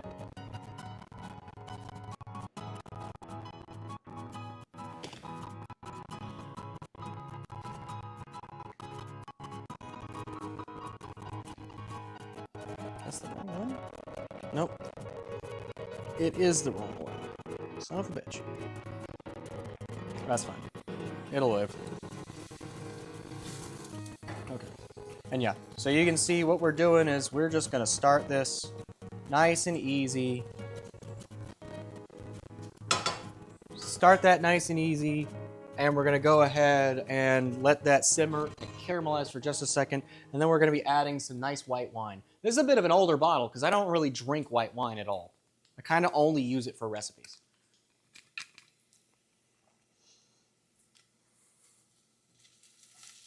Like I don't typically drink wine like at all. If I'm drinking, I'm usually going for bourbon. Well, there's nothing wrong with it, you know. And sometimes you just want to you just have to sample your wines and your stuff to make sure it's still good. But we got plenty of this white wine, and this is kind of one of my preferred. This is an Albarino. It's a Spanish white wine. It goes very well with seafood. Kind of a bit more of a briny flavor, all that stuff. It's very, very good. It's an imported Spanish wine. Turn the heat on that now just a little bit. And now you see we get some brown, some color. Them aromatics are starting to smell delicious, so.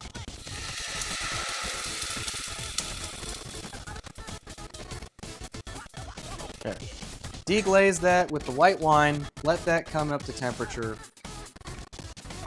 And all we're really doing is we're burning this down. We're burning this down until it's reduced and it's almost nothing there. Once you get to that point, we've got a bunch of heavy cream that we're going to throw in. We've got some heavy cream we're going to put in, and we're going to let that sit, and we'll go. In the meantime, while that's cooking, we have a couple of other things that we got to do as well. So first, we have to take our... Oh, I don't have an actual, like, big... Hey, no, I do have one. I have... Yeah, we're gonna have to go ahead and bring the hand cam back. Nice and easy. Whee! Magical journey time. Right on the magic school bus. I hope you're hungry. Music audio is stuttering. I'm watching it. It does seem to be stuttering, doesn't it? It is stuttering. What the hell? Where's my,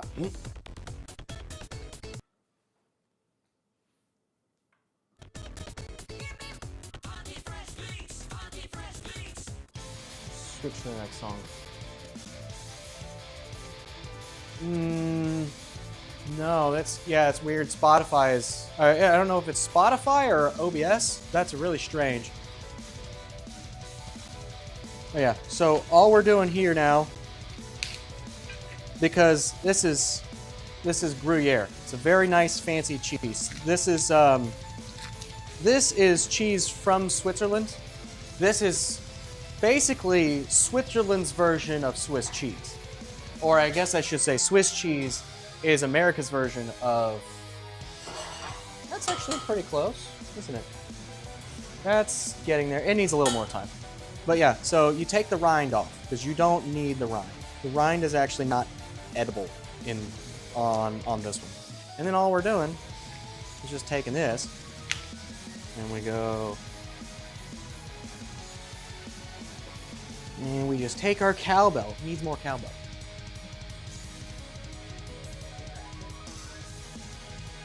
Let me know if the OBS audio, or let me know if the music audios keep stuttering. I'm kind of trying to keep an eye on it, but I kind of make sure, I gotta make sure I don't grate my hand. Nobody wants to taste that.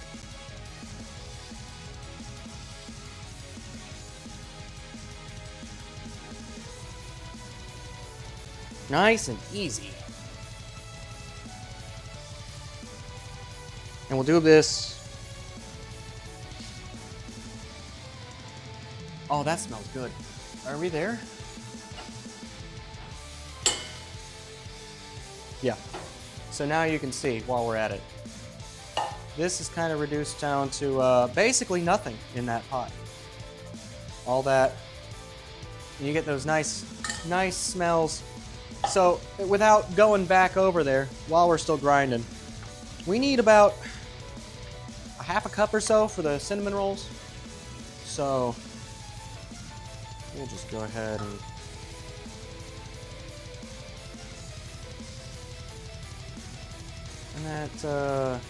that leaves me enough. That leaves me about enough.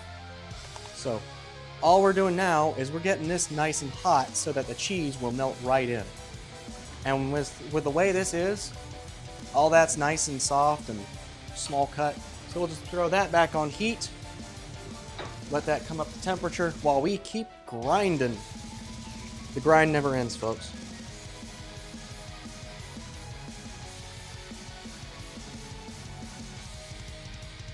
You see, we're right about there.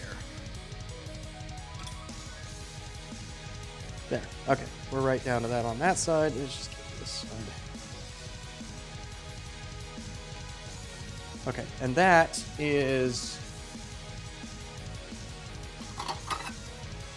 That's the cheese for half of it. We do want to... oh, wow, look at that. That's a lot more cheese than I thought. I mean, that goes from... Actually, you're right. I don't think I need the other one. I don't need all of it. I need enough to make it taste good, and then we're going to thicken it with a little bit of cornstarch slurry. There's a couple tricks with cornstarch slurry and roux if you're using those to thicken it. But yeah, this is going to make a nice, tasty, traditional French croque madame. That also reminds me that I need something to heat up my water for poaching. I guess we'll just throw it in that, but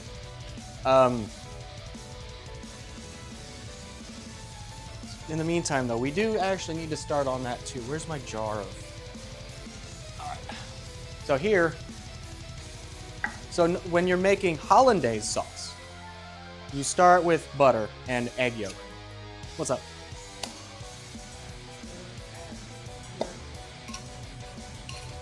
Oh, we are? Okay, so then what we're gonna do then is we're just gonna go ahead and get these on heat, and we're just gonna run to another ad break. And then when we get back from the ad break, we'll finish those up and we'll get everything else. What I got here, this is a clarified butter with a bunch of herbs and garlic and stuff cooked in, and then everything strained out. What's up? Oh, hello.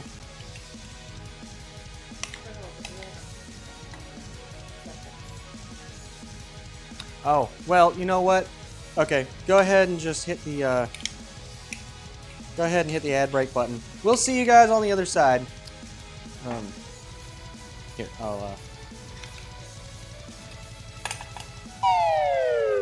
we'll be right back in just a couple of minutes.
back, ladies and gentlemen.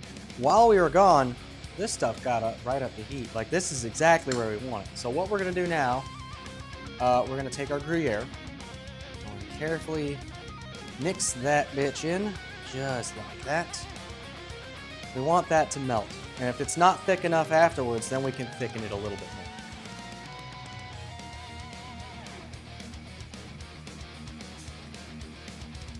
I hear you.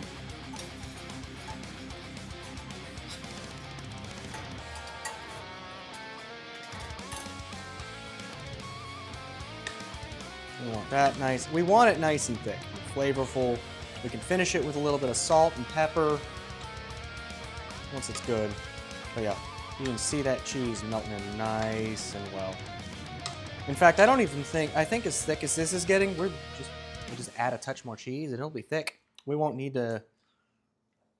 Look at that. That's good. Just add a little bit more. The rest of this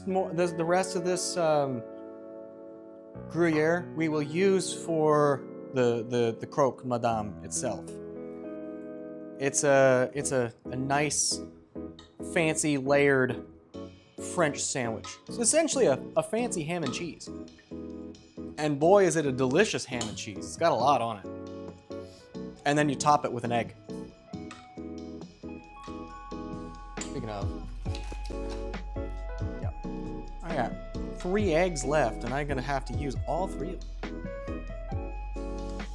We're not, we're gonna cut it a little close, but with this hollandaise, speaking of where would those English muffins be? We made a bunch of good stuff, right? So we've got homemade cheddar sourdough, like that's got all the goodies in it. And we've got homemade English muffins. Homemade English muffins. Sourdough English muffins, even. We like sourdough in this house. It is a delicious thing. It just takes a significant amount more work. That is a fucking cheese sauce, my dude. Let's, salt and pepper it and see where it is.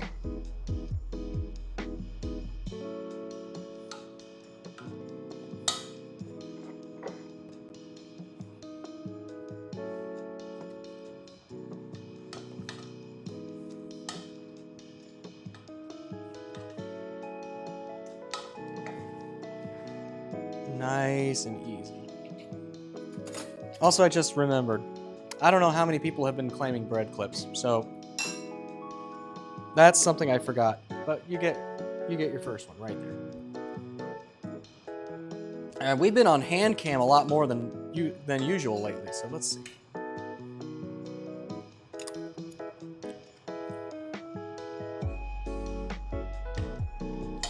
I'm gonna give that a little bit more heat, actually.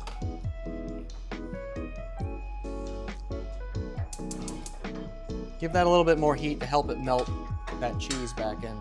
And a little bit more, not a lot, just a little bit more cheese. Because that's starting to cool down and it's not quite melting the cheese anymore. So it's gonna be kind of like a thicker, you're gonna taste the cheese shreds in it. You want all that cheese nice and melted in.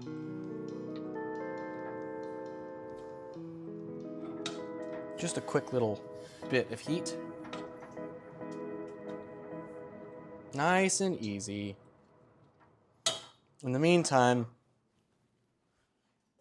all right, let's.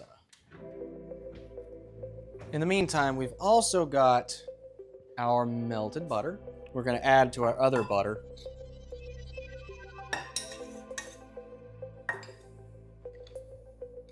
Add to that. Just let that melt in nice and easy. Because you do need.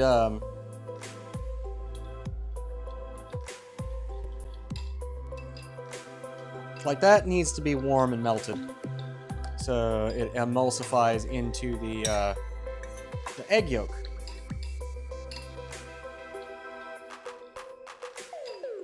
Let me just make sure that it's melted properly.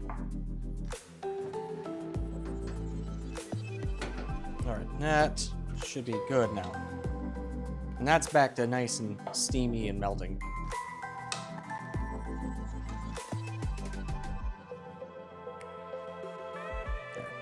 There we go. It's got it. The flavor's on point though. That's for fucking sure.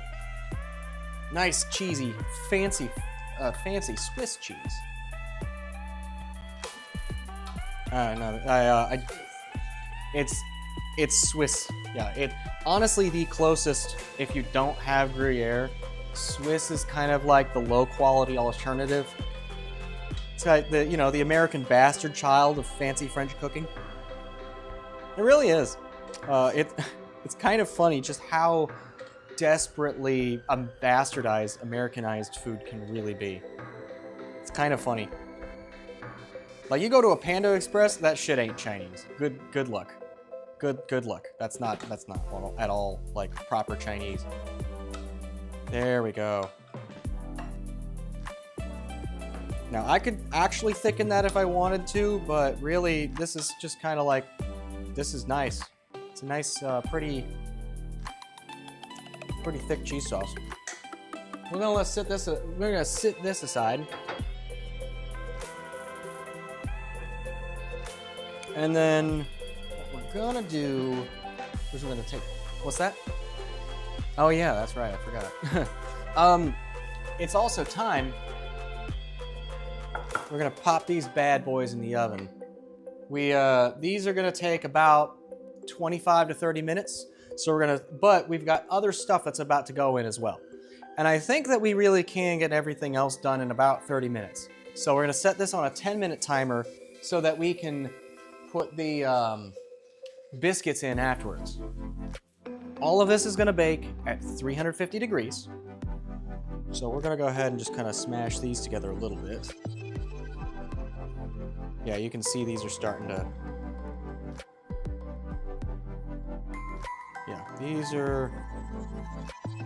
they're rising for sure. They're absolutely rising.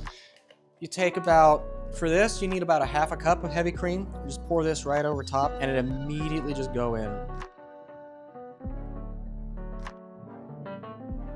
Immediately just go right on top and then they'll go right in the oven. This will help keep the moisture. It'll help the cinnamon sugar melt.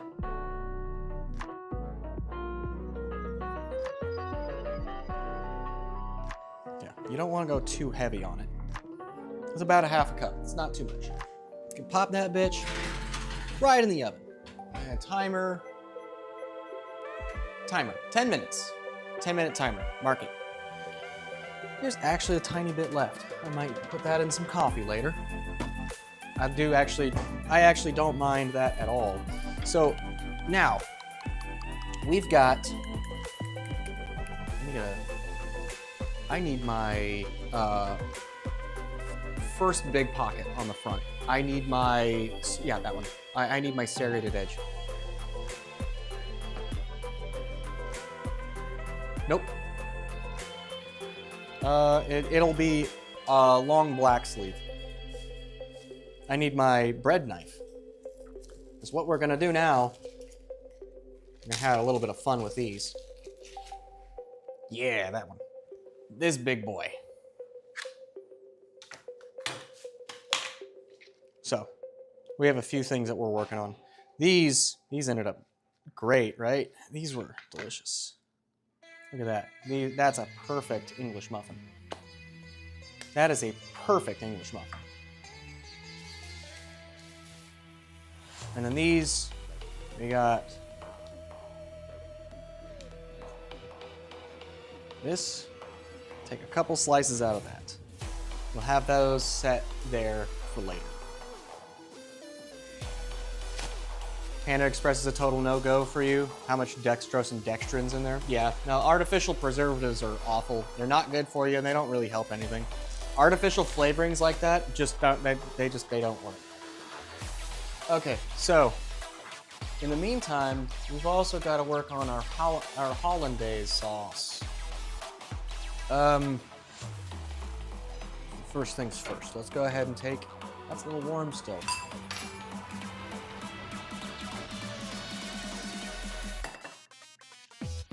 Take that, we got our melted butter right there.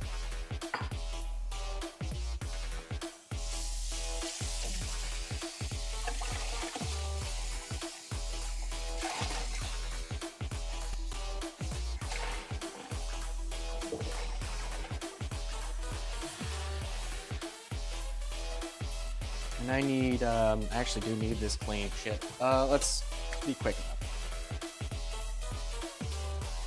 Soapy, it's a little soapy.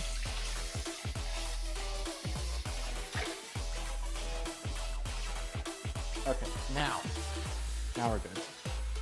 There's a couple things, right? So one big thing that you can do is, if you're making hollandaise sauce, you make a double boiler. You just take some water and you throw that in a pot. And you get that hot up to a boil, and you just put another bowl on top of it. That one should fit perfectly, actually. Yeah, that'll fit perfectly.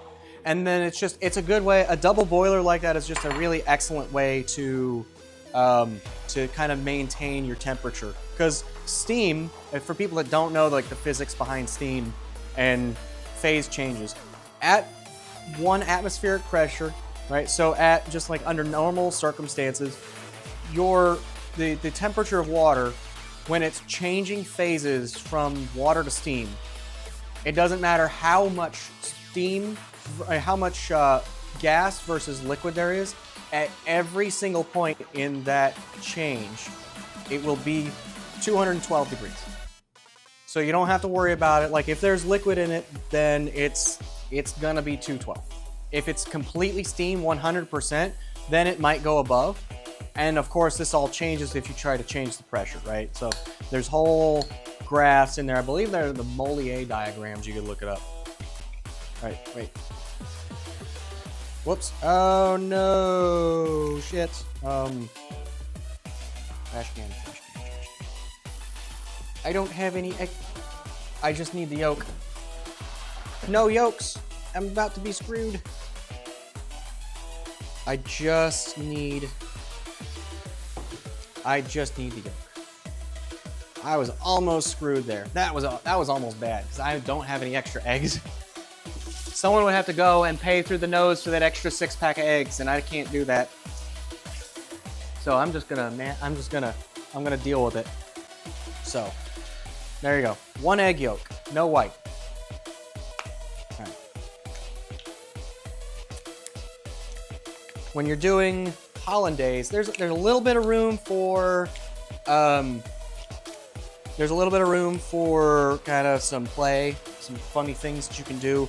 But ultimately, all you're really doing to make a nice hollandaise sauce is you're just taking lemon juice, and you don't need a lot.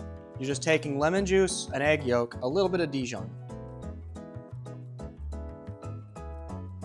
And you're whisking that in together really nice. There's really not gonna be a lot either. Because normally you do like 4 or 5 eggs, whatever. I only have 1. It's the only egg that I got. Just a little bit. Well, don't worry, we'll use the rest of this lemon for something else. You trust. You trust. So then add a little bit of Grey Poupon. Grey Poupon.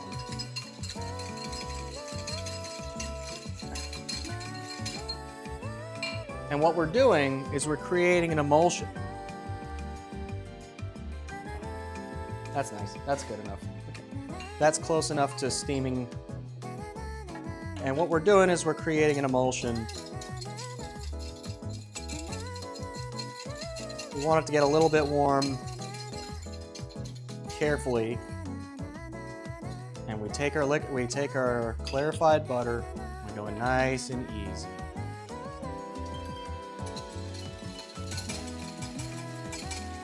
Now, there's a lot of flavor in this butter, because this clarified butter in particular was a mix that I made with, it was all simmered down with additional like fresh herbs, garlic, peppercorn. So I took all that and I let that sit in the butter as it melted down and clarified.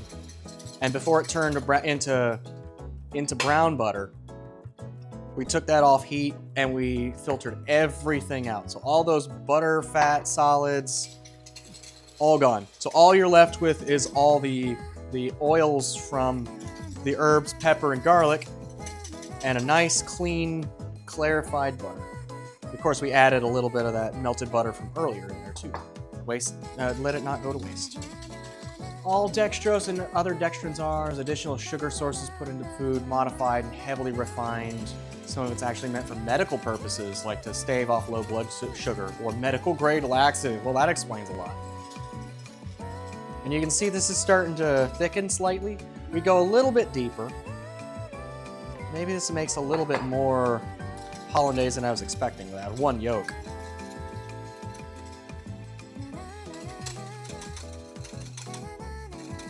You really want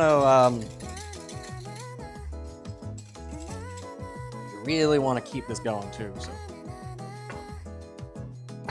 one of the biggest parts. We're really close on that too. It's almost been 10 minutes. Holy shit, you guys. Really? It's already been like 15 minutes? That's kind of crazy. Okay. A little bit more butter. Keep it going. And then all we're gonna do after this is we're gonna take this, add some salt, and we'll be really, really good, just good to go. Oh yeah, you see there's the thickness I'm talking about. Now, there's a few different ways to do, like a few different things you can do to top an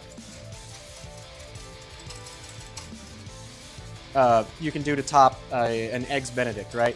But something both the croque madame and the Eggs Benedict have in common is you get a protein, or in both cases traditionally you have sliced ham. So we'll just pull out a skillet and we'll quickly sear those off, and then we'll assemble our sandwich. We'll throw that in. We'll call this good. There we go. That's the kind of goodness I'm talking about. We got a little bit. Let's see what we can do.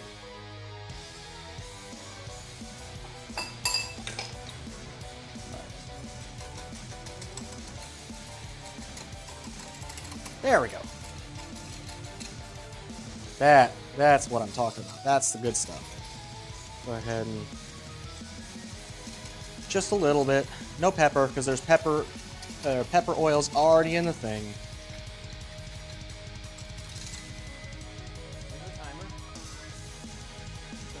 While that timer's going, we got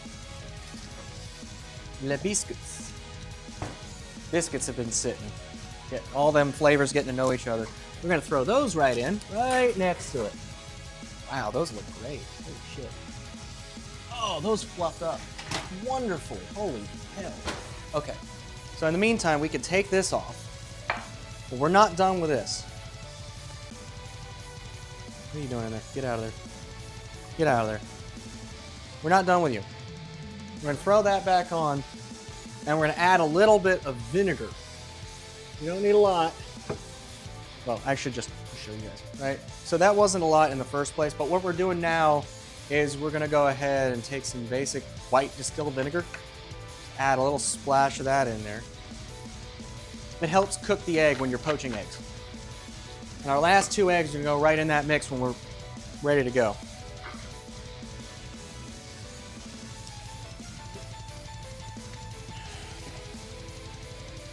Alright. Spilled something on the floor. Water. Okay, you can get out of here. You can get out of here too. But yeah, you can see now we've got a nice, wonderful hollandaise sauce. This stuff's nice and thick and emulsified.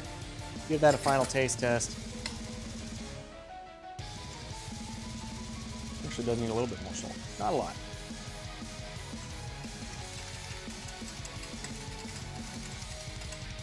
Nice and easy, right? Pretty thick. There, that's good. That's got some great flavor to it. So, set you aside. We do actually want you to stay a little bit warm, so we're going to leave you over closer to the oven, because that hollandaise wants to stay kind of warm. We do, but we're almost there. We can go ahead and I can go ahead and pull out this, just some ham. I'm just going to just gonna pull out a little bit of ham, set it on a plate for later.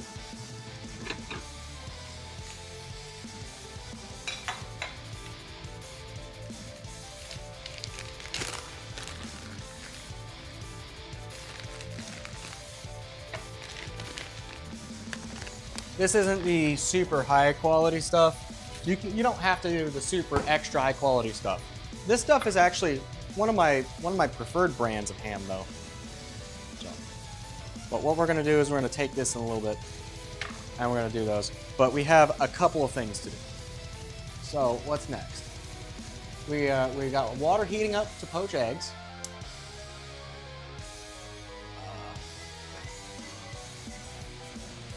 Yep. So we're gonna fry the ham. Cook the pancakes. We got frosting to make.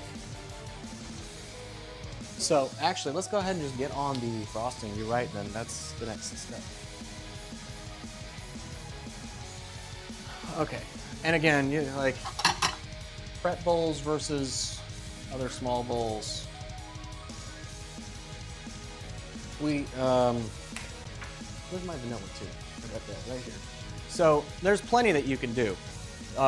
There's a couple of different methods that you can make. Food, Tanner Haydick. What's up, my dude? How you doing, man? How you doing? We're actually coming up right on the finale. We're making some progress here. We're just now getting ready to make the. We're gonna need quite a bit, aren't we? So we're gonna start with this, and we're gonna start with our powdered sugar and plenty of lemon juice. We're gonna finish off the juice for this one lemon, and we're gonna add a little bit of vanilla to it. You get a little hint of that lemon flavor in there for cinnamon rolls. No, bad. It's fine. Okay, let that sit.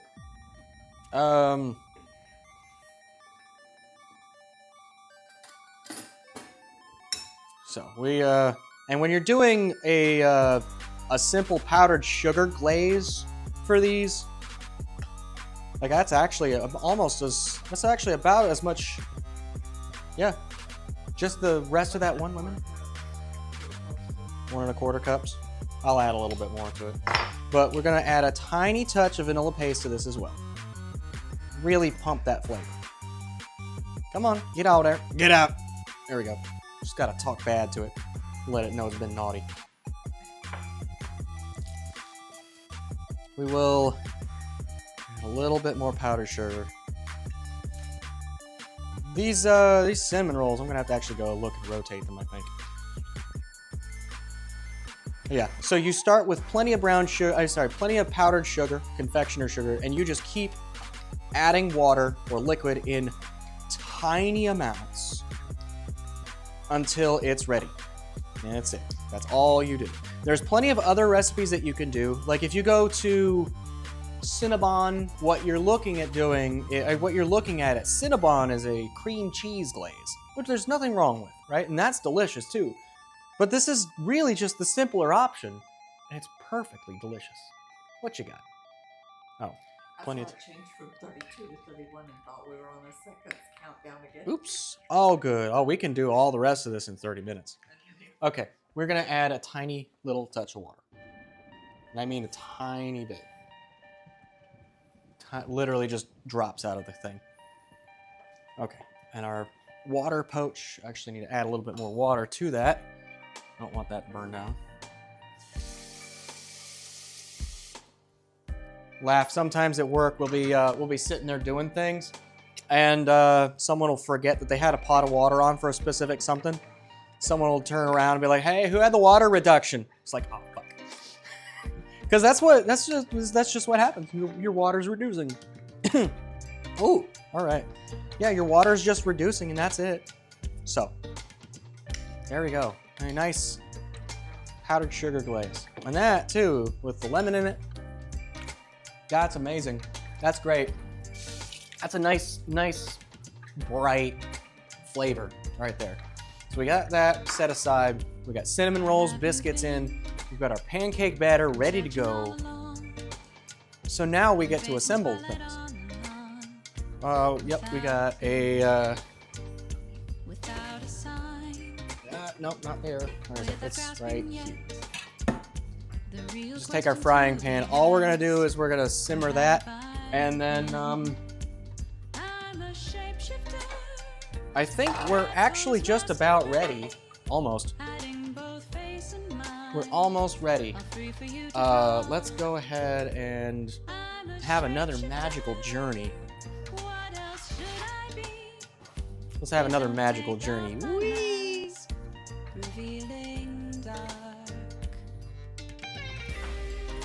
Ooh, hello. No. Hold on a second. Cord, don't do this to me.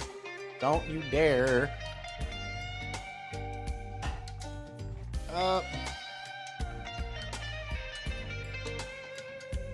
Shit. That cord's caught on something.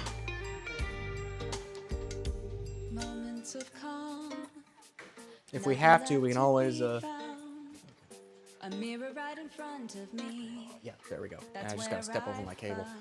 An Okay, empty and we'll go ahead and I'll just bring this over as well so you guys can see what I'm getting ready to do. Let me turn the light on. We've got about 8 or 9 minutes on the oven as well, which is perfect. So now we've got our Gruyere Mornay right there. It's nice, delicious, tasty. We've got water for poaching eggs right here. And I can move that. Actually, I will move that down up to here.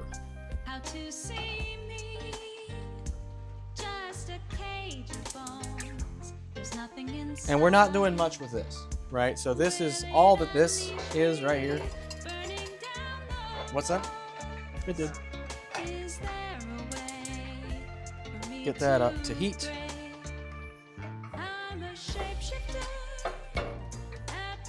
We just want that on a super low heat. And what we're doing now, I'm gonna actually set this aside because that's nice and warm, so we can afford to like kind of let it sit. This, we want you on. And now that is where the magic happens. This griddle right on the front is where everything else is gonna happen. So this,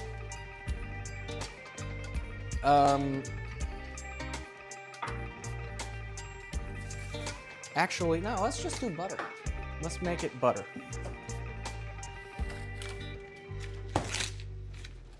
Oil is just as fine, but especially for breakfast food, if I could do oil, why not just do a little bit of butter?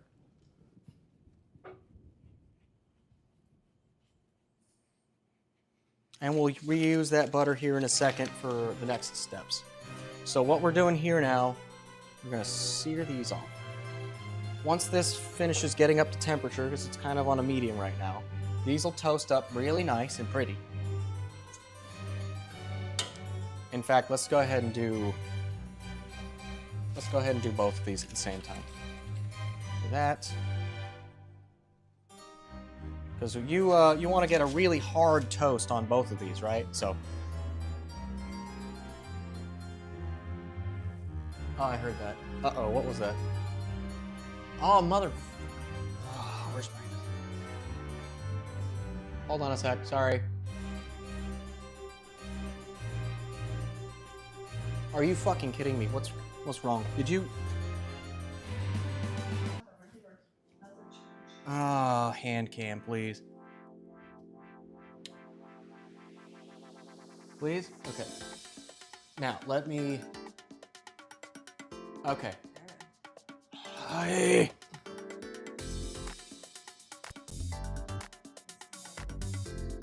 Yeah, There. There. Fucking stay. God damn. Okay.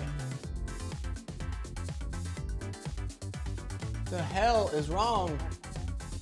I know. It's Okay. no. It's the Elgato. Wait. Okay. There. I don't know why this fucking this camera does this. If it disconnects, like the Elgato, it's the weird way that the capture card functions. If it gets disconnected, you have to deactivate the source and reactivate it for it to pick up the signal properly. And especially with this, it does weird stuff. So we're okay, but still, now we're ready. Let's we take our ham.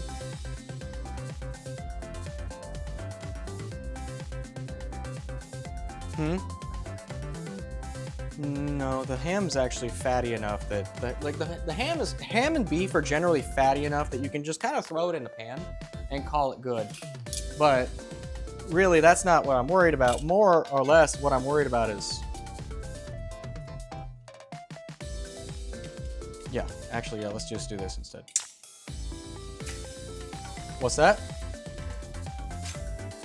The toast on the bread.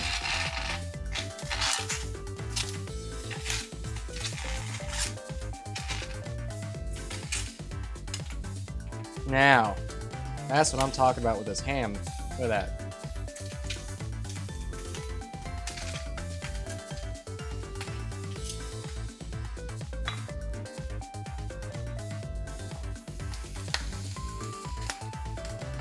Come on, hurry up, toast faster. Yeah, you see now we're just, we're gonna use about half of this for one, half of this for the other. And that's actually like perfectly nice and steamy right there. And actually what I can do just to make things a little faster is, yeah, I'll just toast my breads in there. On one end, you got the sourdough with the croque madame.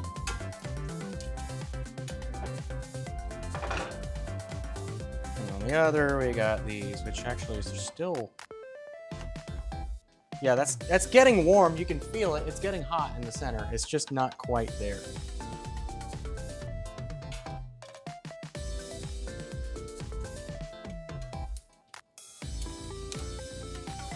Yeah. So while that's going, we actually can finish this because you want it to get a nice toast.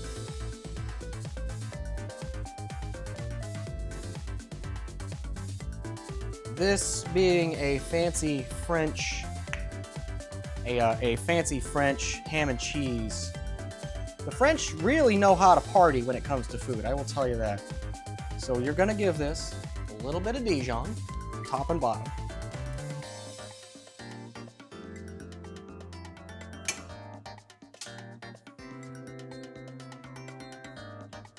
You're gonna give that a little bit of Dijon, top and bottom. And then we put about half the ham on there. Oh, actually, almost a little bit more. Put the ham on it. And then while that's going, you got your, well, then when that's ready, then we've got our Mornay. We're gonna put that on. And this has got to go on a, ooh, that's what I'm talking about. I need a sheet tray for this to throw in so it can go in the oven.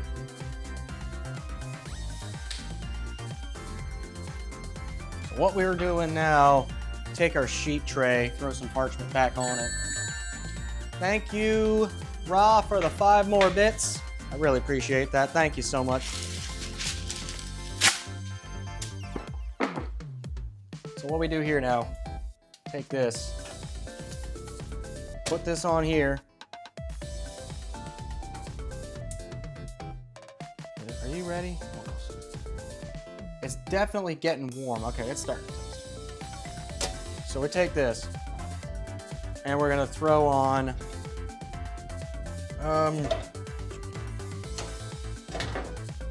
you see it? Not quite. What we're doing now is we're just pouring on some of this Mornay. Like, and that's it. That's the sandwich. That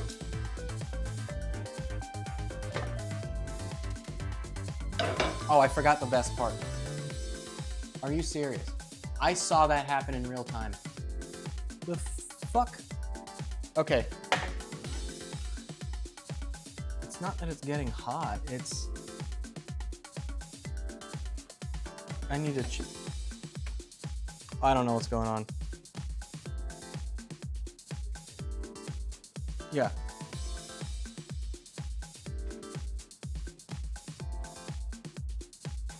Yeah.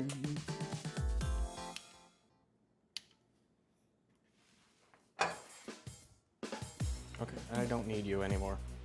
So you can sit off to the side. Are you fucking kidding me? You gotta be kidding me.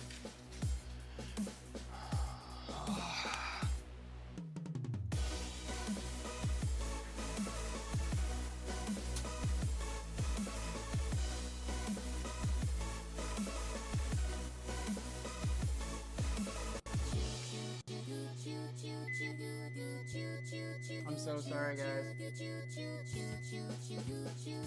There, okay.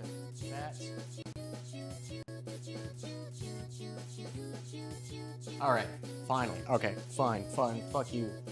Let's go. Let's do it. Alright, so the oven just went off. Oh my god. Those biscuits are nowhere near ready, but those cinnamon rolls, dude. Okay, hold on a second. Let me get this in the oven. So,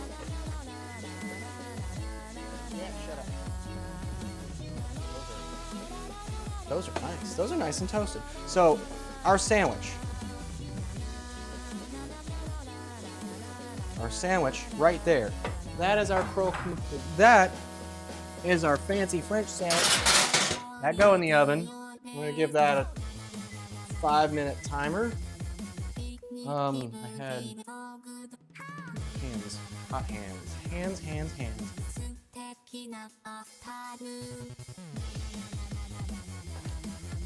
I'm gonna need another one. There's another one in here. So, we're gonna take a look here while this is going. And this can actually, that's actually like right on perfect. Okay. So, in the meantime, these biscuits have risen, but they're not quite ready. However, these cinnamon rolls, my God, those are fucking amazing. Look at those. They're not quite ready though. They need another second.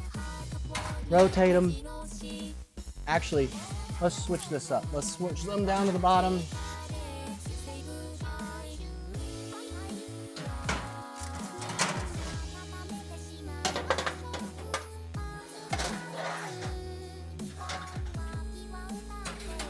And I'll give that 5. Well, all right, no, I don't need 5 now. I am, however, ready for this. Technical difficulty, standby, splash screen. You're absolutely correct, we do. So, the next step there. And we're gonna go ahead and do this for both. We're gonna do this for both eggs at the same time.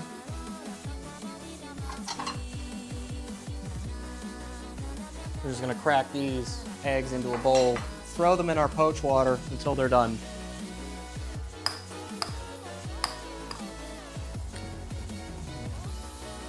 Swear to God, I hope they don't crack the yolk. Thank you. Thank you. Thank goodness. So we got 2 eggs. We'll go in our poach water.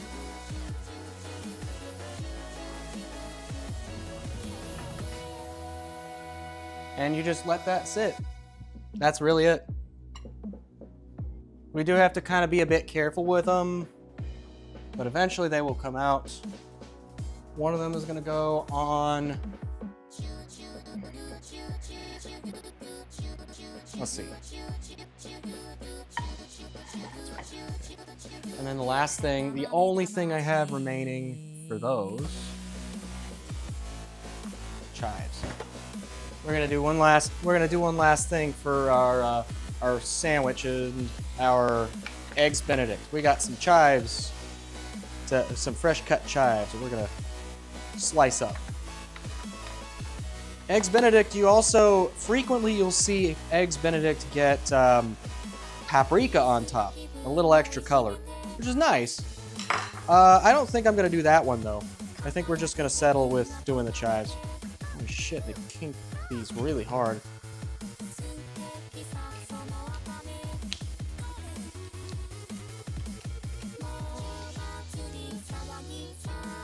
Okay.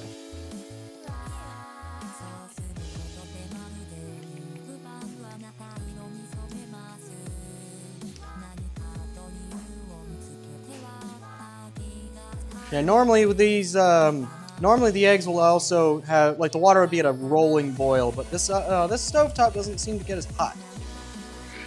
Honestly, this right now is perfect. Let me just set this aside.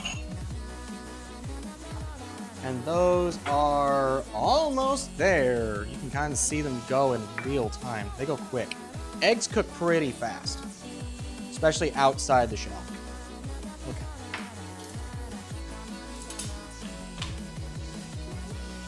It did it again. I don't... Yeah, it's... Something in the line is disconnecting. That's what it is. That beep is what that is. That beep means something...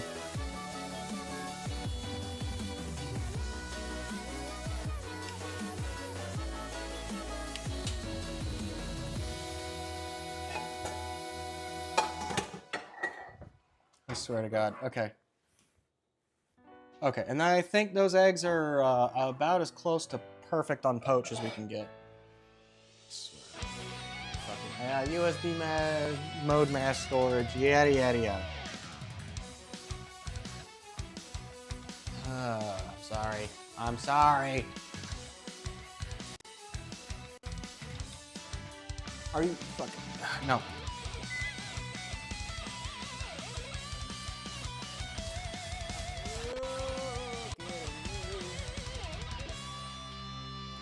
Fucking hell. Okay, so this is about done.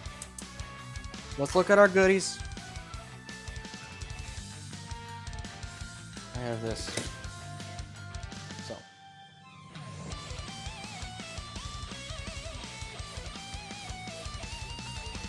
Yeah. So we'll take for one. Get up. Get up. Thank you for letting. Oh, you're welcome, everyone. Maybe they are camera shy. I don't know. Oh, baby. Oh, look at that. That's beautiful. Look at that. Set this over here. It's big. It's shiny.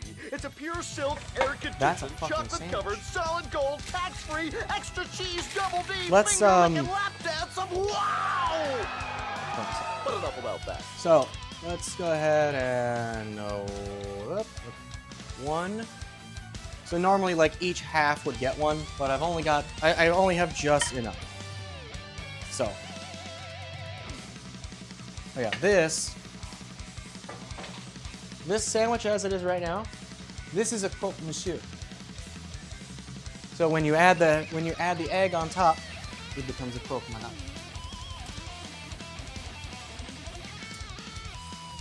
That's actually how it is too. It's like, oh, and you could do it with a fried egg, you could do it with a poached egg, but you want the yolk to be soft so that when you pop it, it spills all out, all over the top. So, let's go ahead and... I got a bucket of chicken. I'm not one of your fried chicken. So, and that is done. So let's go ahead and do this, and actually, I need to take the heat off. Yeah, these biscuits are not quite, I guess, oh, actually, no, these biscuits are actually like right there. So the only thing I've got left is I've got the biscuit. I've got to just do the pancakes. And you know, pancakes are also super easy. So I know what I did wrong. These biscuits, I didn't butter brush them or anything, but yeah, these are like looking perfect. Holy shit. It did it again. Yeah, that's exactly, fuck the camera. Sorry. Hold on a sec.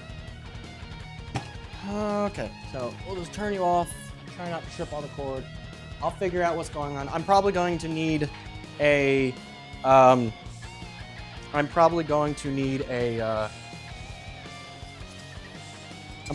reinforced cable.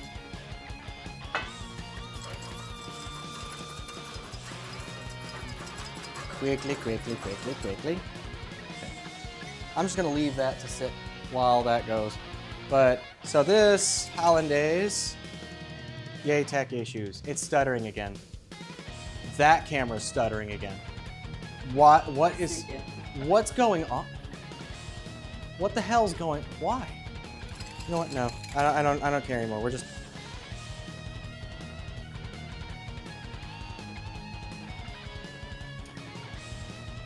Now, there you go.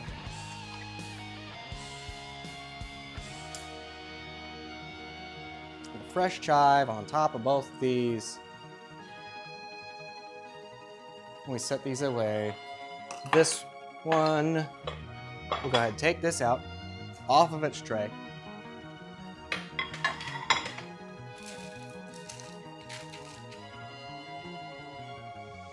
That's an amazing looking sandwich, I tell you.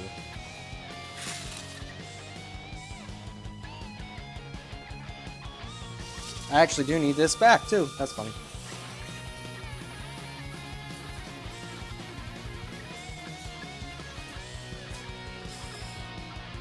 Okay, and then so I need that back. Is it me? Am I the Gremlin Wrangler? Someone call the Gremlin Wrangler. I don't know. How are you a professional Gremlin Wrangler? What are your where's your CV? What are your qualifications? I would like to know, ma'am. Let us know. Let us know in the comments below. Like and subscribe. If you what? Yeah. Yeah. I can't go to prison.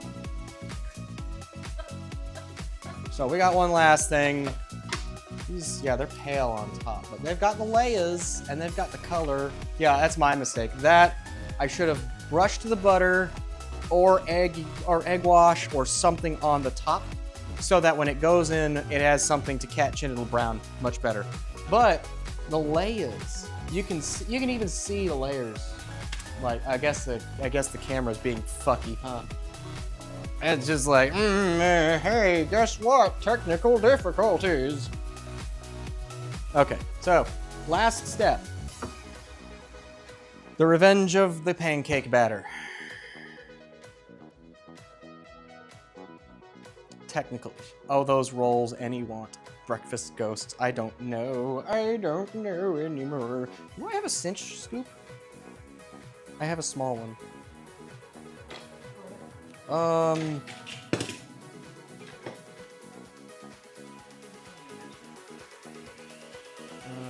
Measuring cup, sir. Are they? No, wait. Where? No, that's a ladle. You know what I'm just gonna man mode it. I'm just gonna use a spoon. And all you do though all you have to do is just take a buttered or oiled surface, get it reasonably hot. You don't want it screaming. And oil might even just be a little bit better. But all you do is just take a nice even scoop of your pancake batter.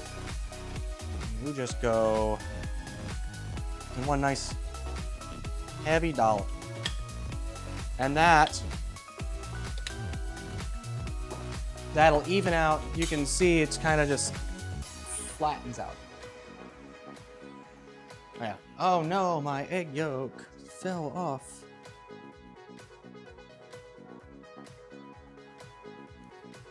And we'll go taste testing everything too. What is going on, camera? I'm so sick of this. I don't understand. The lag time, yeah, bingo Carter tech issues. You're not wrong. Little bit more. Not really, actually.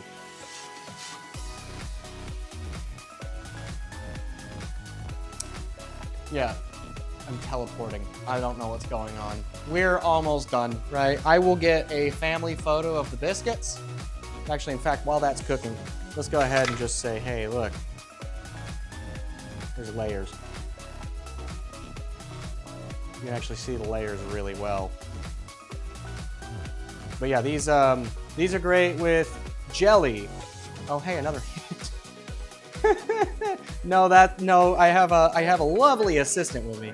Yeah, I have a lovely assistant here joining me today. Thank you very much.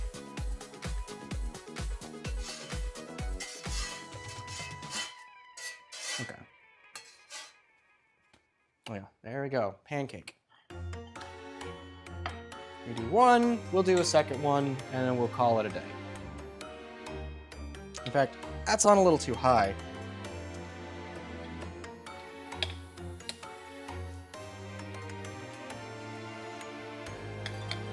There. And we do need to frost the cinnamon rolls, so let's get to doing that. How much does it cost to hire a disembodied arm? Oh, not a lot. You know, it does not cost an arm and a leg to hire a disembodied arm. It costs a fraction of the price compared to getting the whole human in bulk. Now if you buy your whole human in bulk, it'll cost you more. It'll cost you less per pound. But you know, if you just want to buy something, and you get plenty of room there. Please don't take that as any kind of serious. I know there's a lot of really crazy lawsuits like the Diddy suit and stuff going along. So please don't count me in on that. Oh my, I should have done more.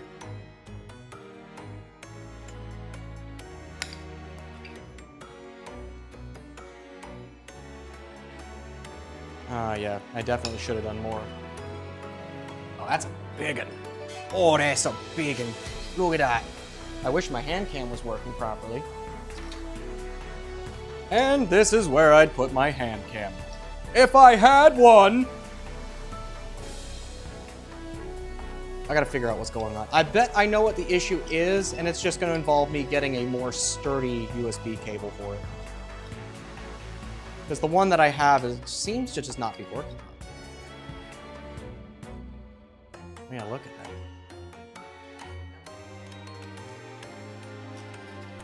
that. Yum. Okay. Those cinnamon rolls look fucking amazing. Holy shit. Okay. Let's get some shit out of the way, right? So.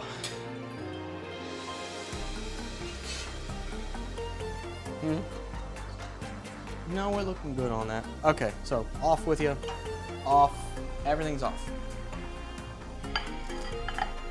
Jesus Christ, that's so fucking annoying.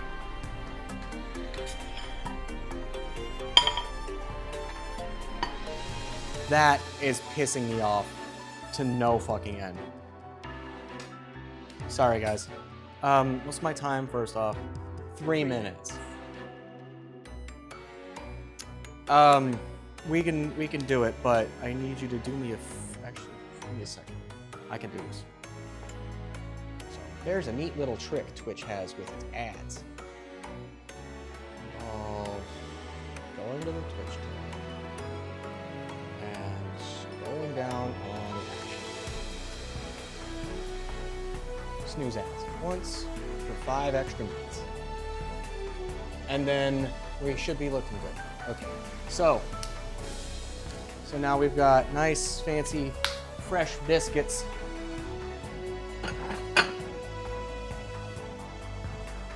Until that. Something's going on. Give me another second on that.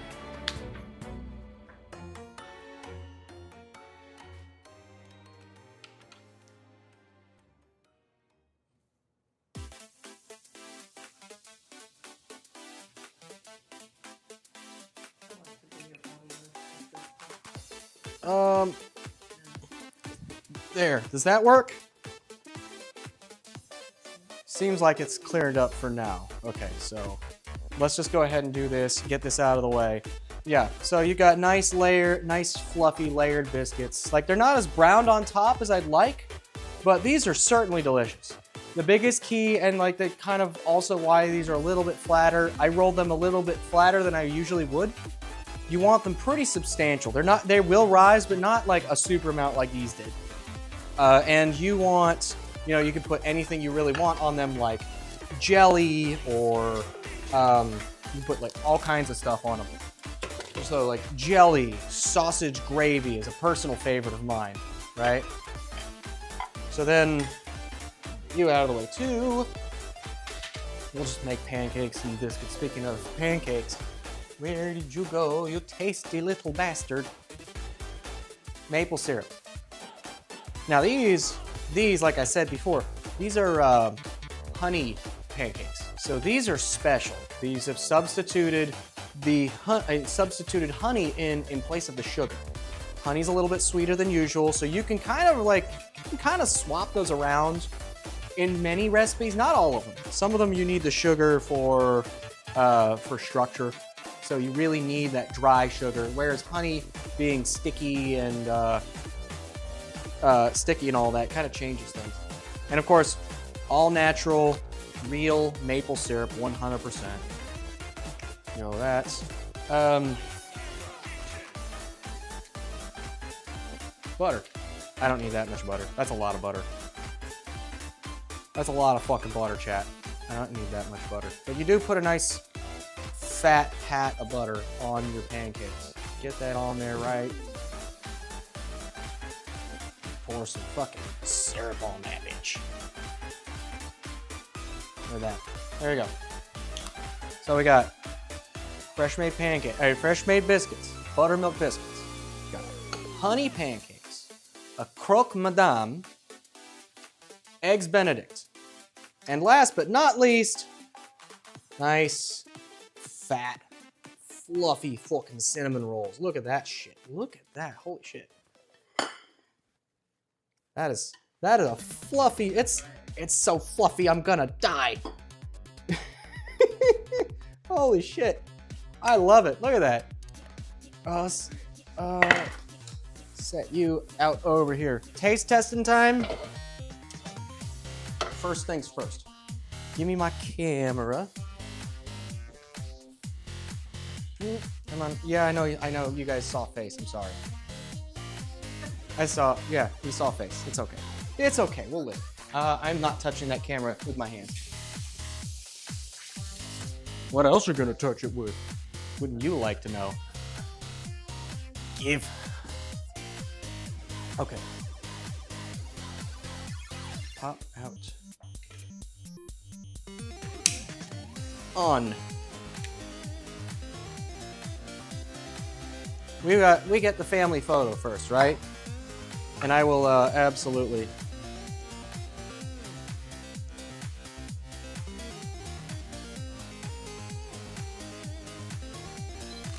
Nice. There you go. Cheese! Oh, don't worry, that cheese is in there. Okay. So let's get to taste testing. Let's get to taste testing, folks. Mm-hmm, absolutely. Oh, you're gonna just get to eat. You're just gonna get to have dinner when we're done. The flavor's there. Flavor's great. Absolutely. It's nice and fluffy. It's got layers. It's got nice fluffy layers of fucking fluffy deliciousness.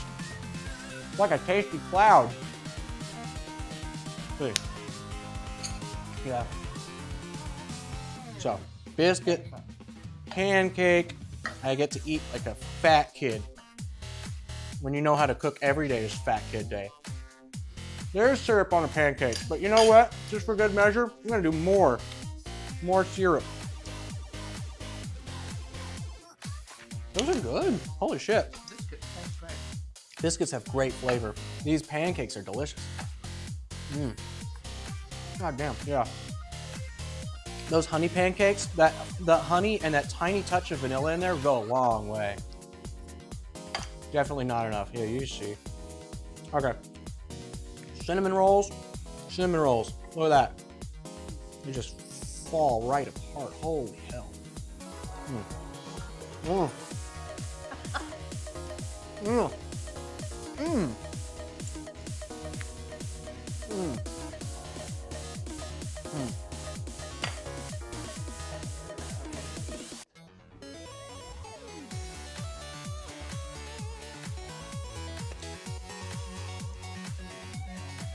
Look at that. Look at that deliciousness. That is an egg. That is absolutely some fucking eggs Benedict. Throw it to me through the camera. Oh my god.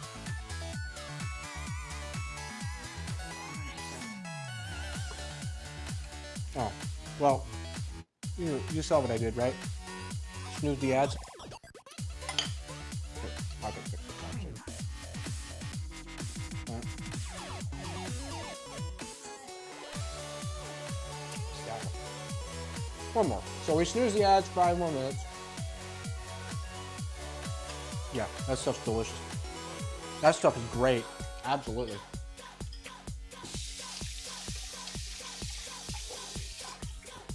God, holy shit. Okay, now, croque madame is also going, that croque madame is gonna need a knife for it too. Now this is one of them fancy Frenchy dishes. We actually sold croque madames at work the other day for our brunch Sunday. It was great. Yeah, so without the egg, it's a croque monsieur. If you don't want to buy the eggs, you don't want to poach them. You don't even have to poach them. You can just fry it in a pan, like over easy or sunny side up. But cool.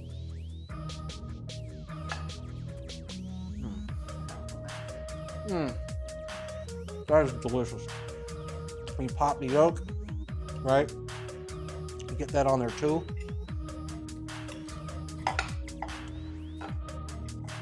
My favorite part of cooking is the taste test. My least favorite part of cooking comes right after. Cleaning the bitch up. Yeah, look at that. Look at that, fucking delicious. Mm. This one's for you. For being such a wonderful, lovely assistant today, Mother. Here you go. There you go. Try that. Try that. That was great. That cheese sauce, that Gruyere toasted on top, the Gruyere Mornay inside, that is a fantastic sandwich. Oh yeah, Terry, we're about to finish. You better get your ass in here before I eat it all.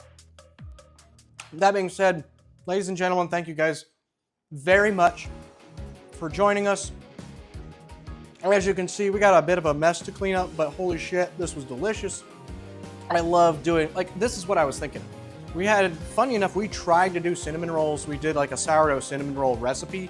I was gonna do like a pre-record, have these ready to go, and then they just didn't turn out quite the way we expected. They weren't quite like these nice, fat, fluffy, like, these fluffy cinnamon clouds. They were tiny ones, like, they cooked inside a cast iron skillet. But yeah, all but for the first 44 minutes of the stream. Well, I'm glad that you got to make it raw as well. We had Natsu. We had a couple other people on the YouTube side. You guys, I love the support. I love doing all this just for you guys. It lets me have a nice meal. I got plenty of like pancake batter and stuff left over, more biscuits. I've got tons of stuff now. And there were more cinnamon swirls and buns. Yeah, you're absolutely right, Terry. So, this is gonna be it. So, GG's brother, yeah, Paul, I will chat with you later, sir. In the meantime, let's go ahead and find someone that we can raid out to. We're gonna go and have some fun. Let's see. Who are we raiding today? I wonder,